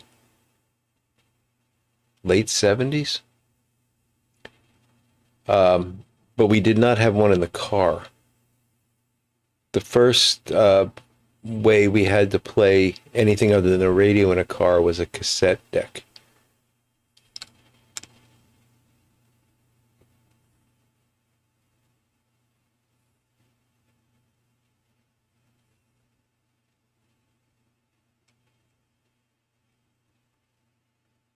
Oh, that's cool, Ochoita. They're rare now. They're very rare. I have a ton of cassettes too that I really have to transfer because they do not last forever. Um, I don't know why I have to transfer them though, but pretty much everything is available digitally anyway. But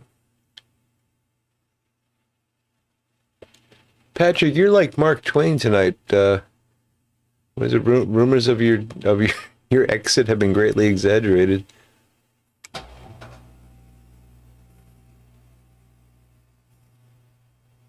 Oh yes, I remember that switch happening, Woody. Yeah.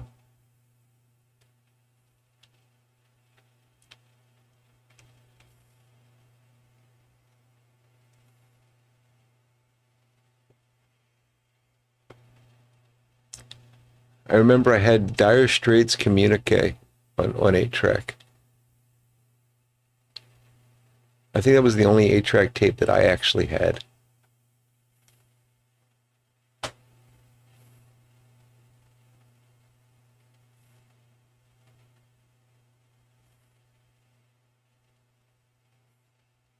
Yes, the number 2 pencil was perfect for cassette winding. Absolutely, Gary. You had a reel-to-reel possum and pipe? That's cool.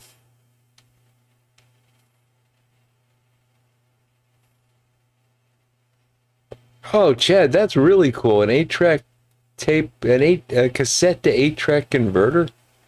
Wow.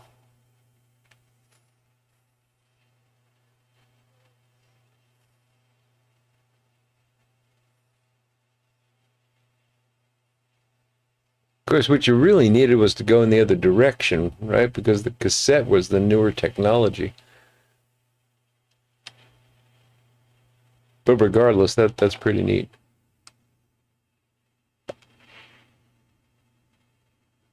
And they used to make CD players where you could put a cassette into your car cassette deck and it would wire the CD player in.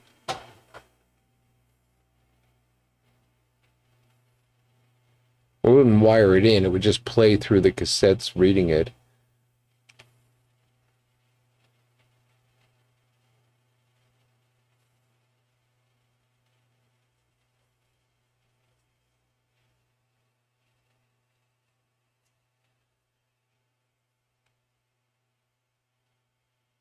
I mean, I actually remember pinch roller drive. Yes, Gary.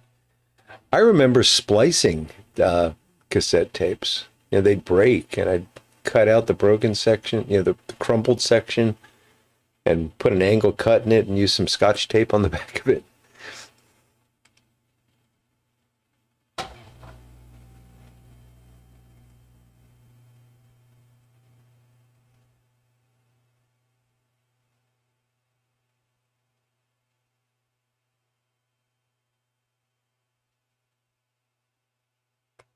Kind of pithy. Oh, did he not peel them, Ron? Is that the joke?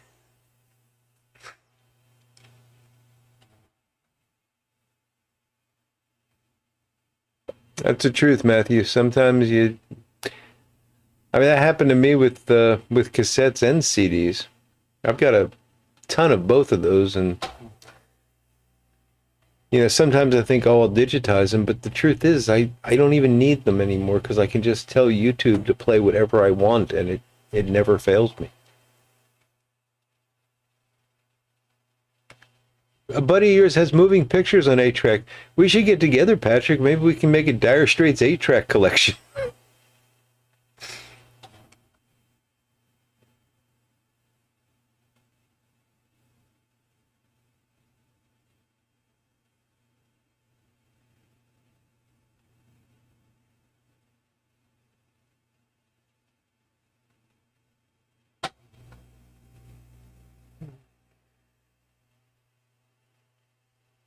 Leland Dickard.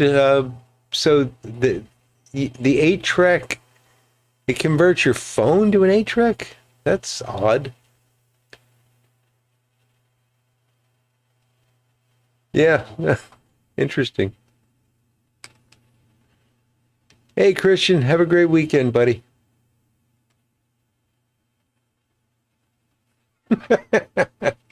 Yeah, Keith. There's probably people out there that would want them.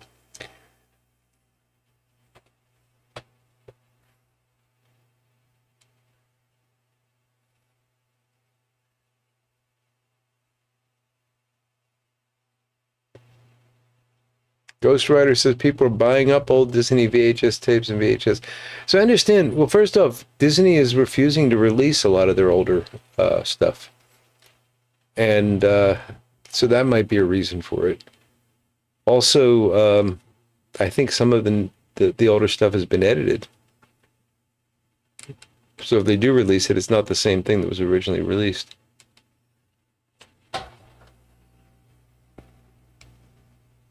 Oh, Moving Pictures is from Rush. I'm sorry. Of course it is. Of course it is. What am I thinking of? Making movies. I'm thinking of making movies. Sorry. Completely different.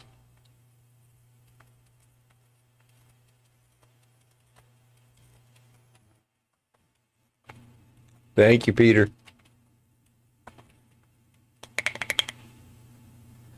Oh, so you'd be connected to. Oh, it was a Bluetooth connect. Oh, I got you. I got you. Interesting. Keith selling Beanie Babies. Good night, Choita. Have a great weekend, buddy. I have. Well, I don't have, but there are about 5 VHS players in my family room right now. Because my father-in-law videotaped a lot of stuff, weddings, anniversaries, trips, football games, random things that he saw on TV. And my wife decided she was going to go through all this stuff, but she didn't know which of the numerous VHS decks still worked, so she brought them all home. And yeah, someday she's going to watch all that. If you're watching, darling, I love you. Even though you have put a lot of VHS decks in the family room.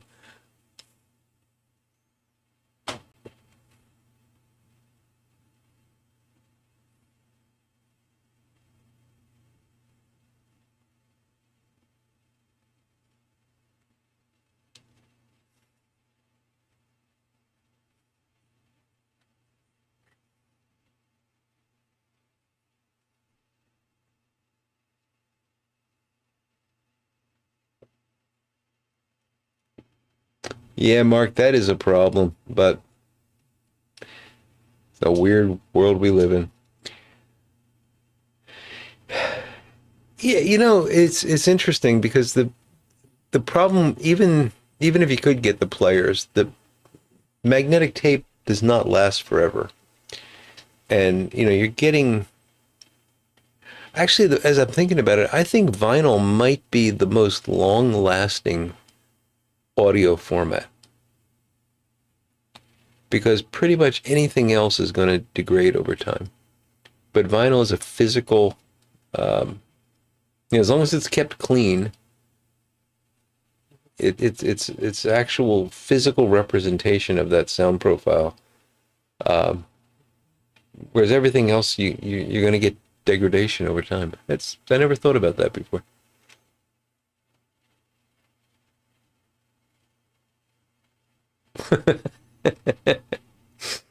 I don't remember that exact episode, Keith, but that's funny.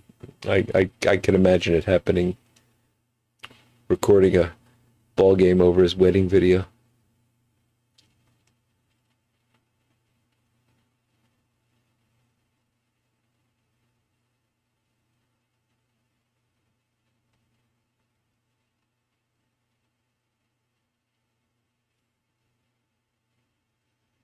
A Betamax player. Man, he was hardcore, Woody.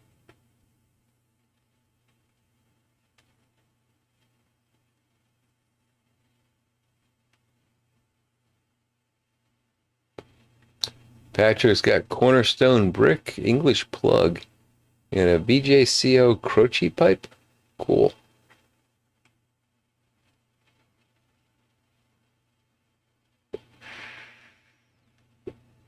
There's a lot of stuff on magnetic tape. A friend of mine, when I was in college, he worked for the Archdiocese in their computer center, which was where they collated all the grades from all the grade schools and high schools, Catholic grade schools and high schools in the Archdiocese. And all this information was stored on magnetic tape. And it was amazing to see this because, and I guess this is typical for that time. And this was certainly not a large scale operation like, you'd see at the IRS or something. But this room was, it was air conditioned. Like even the floor was cooled, and there were tiles that you would remove from the floor to increase the cooling in the room because at times it would heat up too much. And his job was to just mount and unmount these large magnetic tape reels. Not 24/7 doing that, but he would have to. They would like run jobs, and he would be told, when this reel finishes, this reel goes on, and so on. And that's what he did. He said it was a night job, and he just swapped the reels.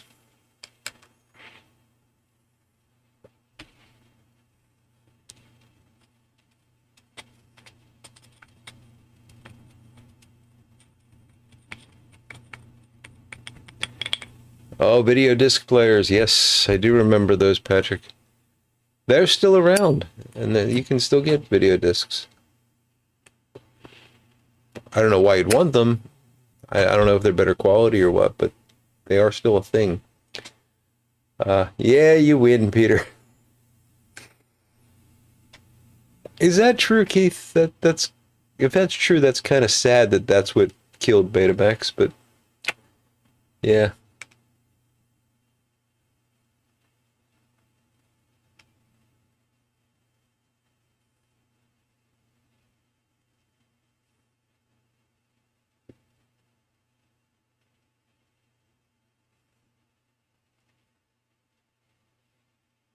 Yes, server rooms, exactly, Patrick.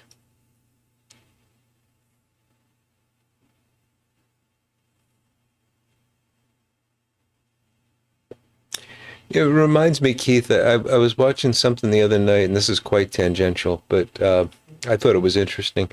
There was this song that for years could not be identified. So some guy, I don't know, 10 years ago, I don't know much about this story, but it's one of these lost media things. So about 10 years ago, this guy posted on some forum that he had accidentally recorded this piece of a song off of a radio broadcast. And it sounded really familiar, but he couldn't place it. Does anybody know what it is? And this created this multi-year search for this song. And if you heard it, it does sound very familiar. It sounds like something you've heard before. It turns out it's not, probably. Well, maybe. It just had that sort of perfect 80s pop music feel to it, where it just felt like something that would have been on the radio back then. Thank you, Peter. Phil does a great job indeed. So anyway, this went on for years and years, and somebody made the joke that it sounds like something that might be playing in an adult film.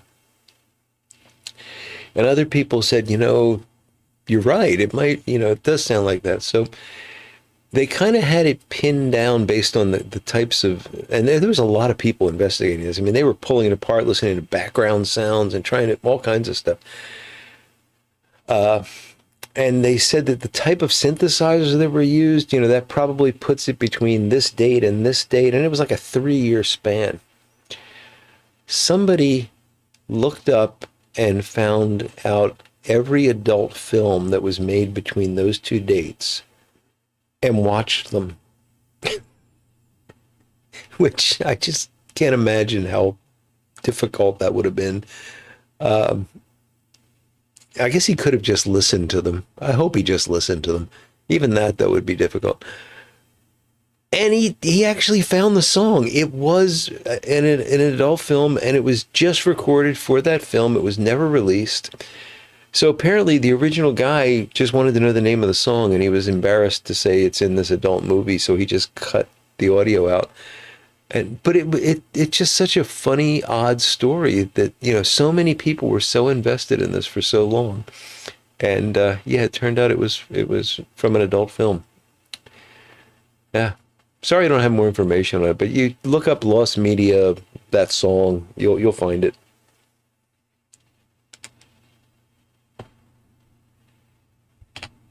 You won't find the video, I hope. You'll find there's an archive of everything.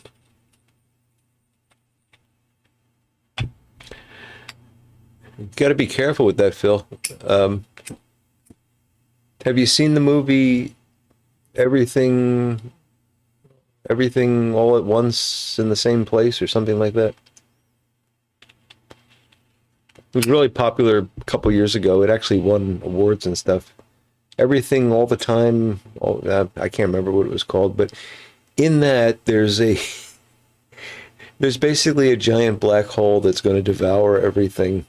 And the reason is that this one person, she developed godlike abilities, and she wondered what it would be like if you actually put everything on a bagel. If you literally put everything on a bagel. And of course, it would create this massive black hole. So. Oh, well, I hope Paul's doing well, Phil.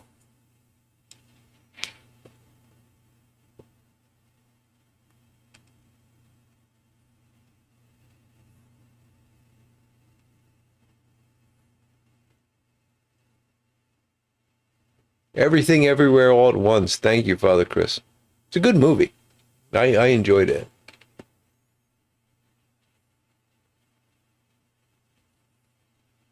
A little bit of a mind bender, but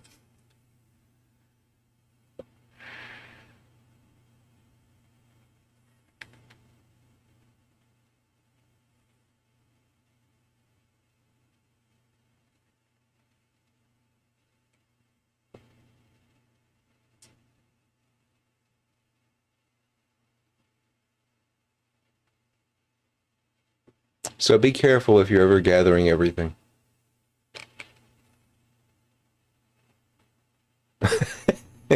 Yeah, you don't want everything on a baguette for sure, Phil.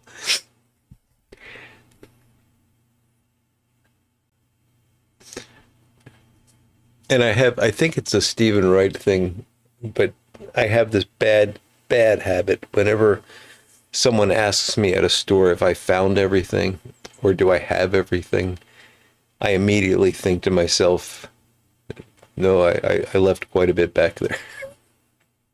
Or if I did, it would be a very dangerous place to be. Uh, but I fight back the urge to say such things.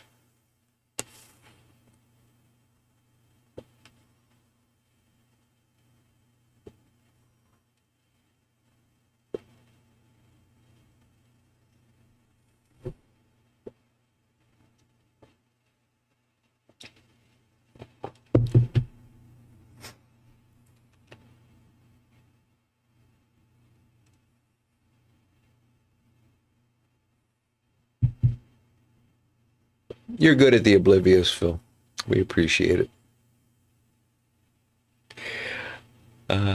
Stephen Stephen Wright is hilarious. Yes, Stephen Wright and Mitch Hedberg are two of the just the masters of that kind of humor.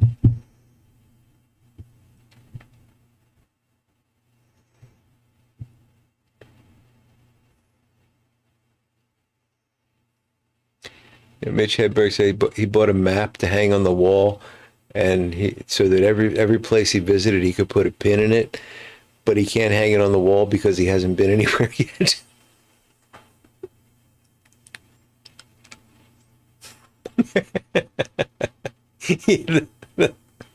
That's a good one too, Keith.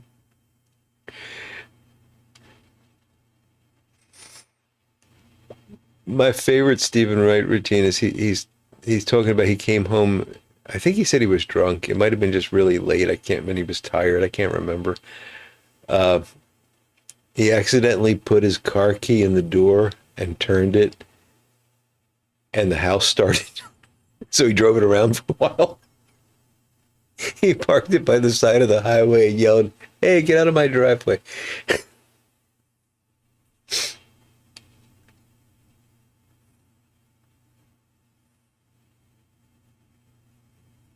I think I've seen Patrick Boyle. Yes, yes, another good one. The escalator's never broken. Yes, Keith.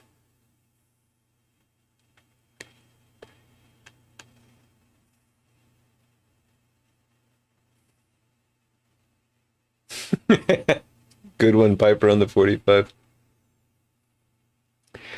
I have been in a store and not and been separated from my wife because she tells me to go wander around while she spends hours and hours shopping.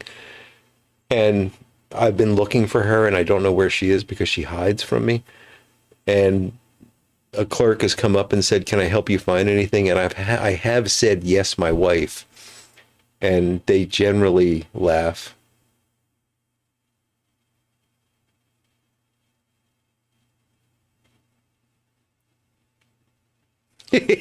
Yes, Keith. Yes, you've seen that one too, right here.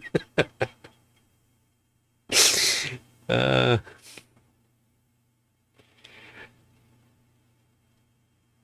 yeah, I would. That would be tough to keep up with, Phil.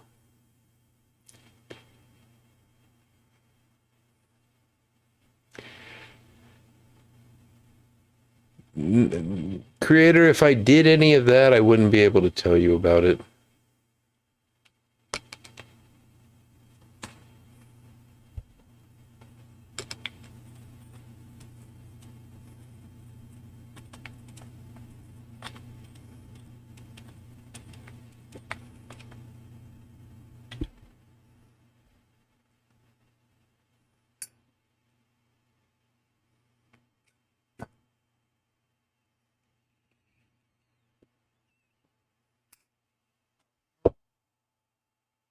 I'm trying to remember the Mitch Hedberg joke about the chocolate covered banana, which is, I can't remember it right now, but I remember really laughing hard about that. It was one of these simple ones. I think the punchline was no, but I might want one later.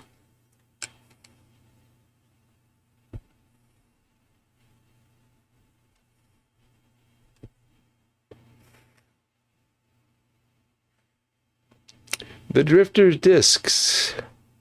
Hello. Just dipping his feet into cigars more right now. It's the 250. It feels like it's the right time. How did you get into pipes and or thoughts on cigars? Uh, how did I get into? So I was a cigar smoker. Started off with those early on. Walked a lot. Uh, when I was in school in Pittsburgh, I would walk about a mile home and to work, back and forth. I call it work because I'm working in a lab.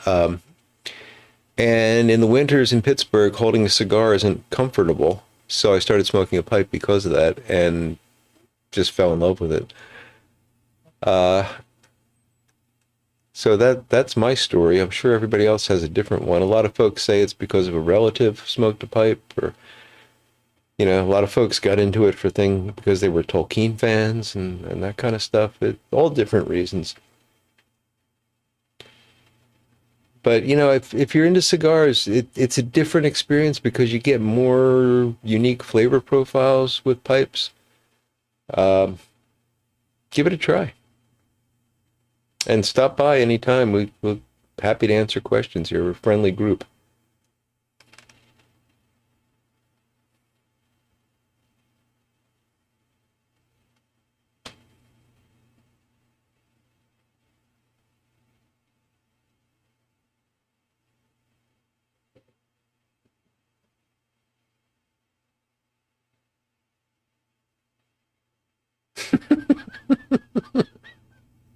Oh, Phil, that's a good one.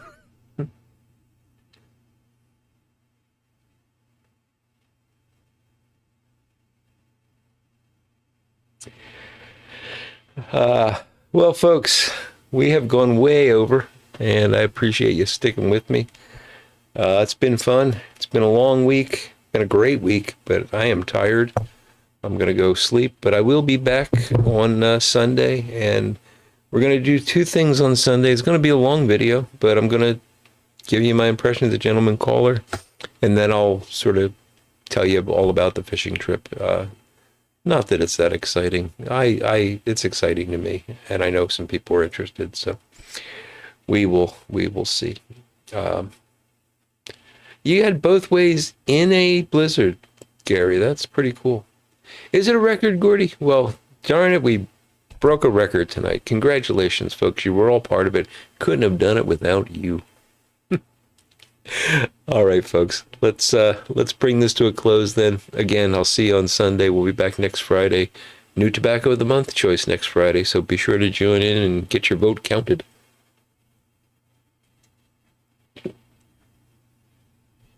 Good night, all. Take care.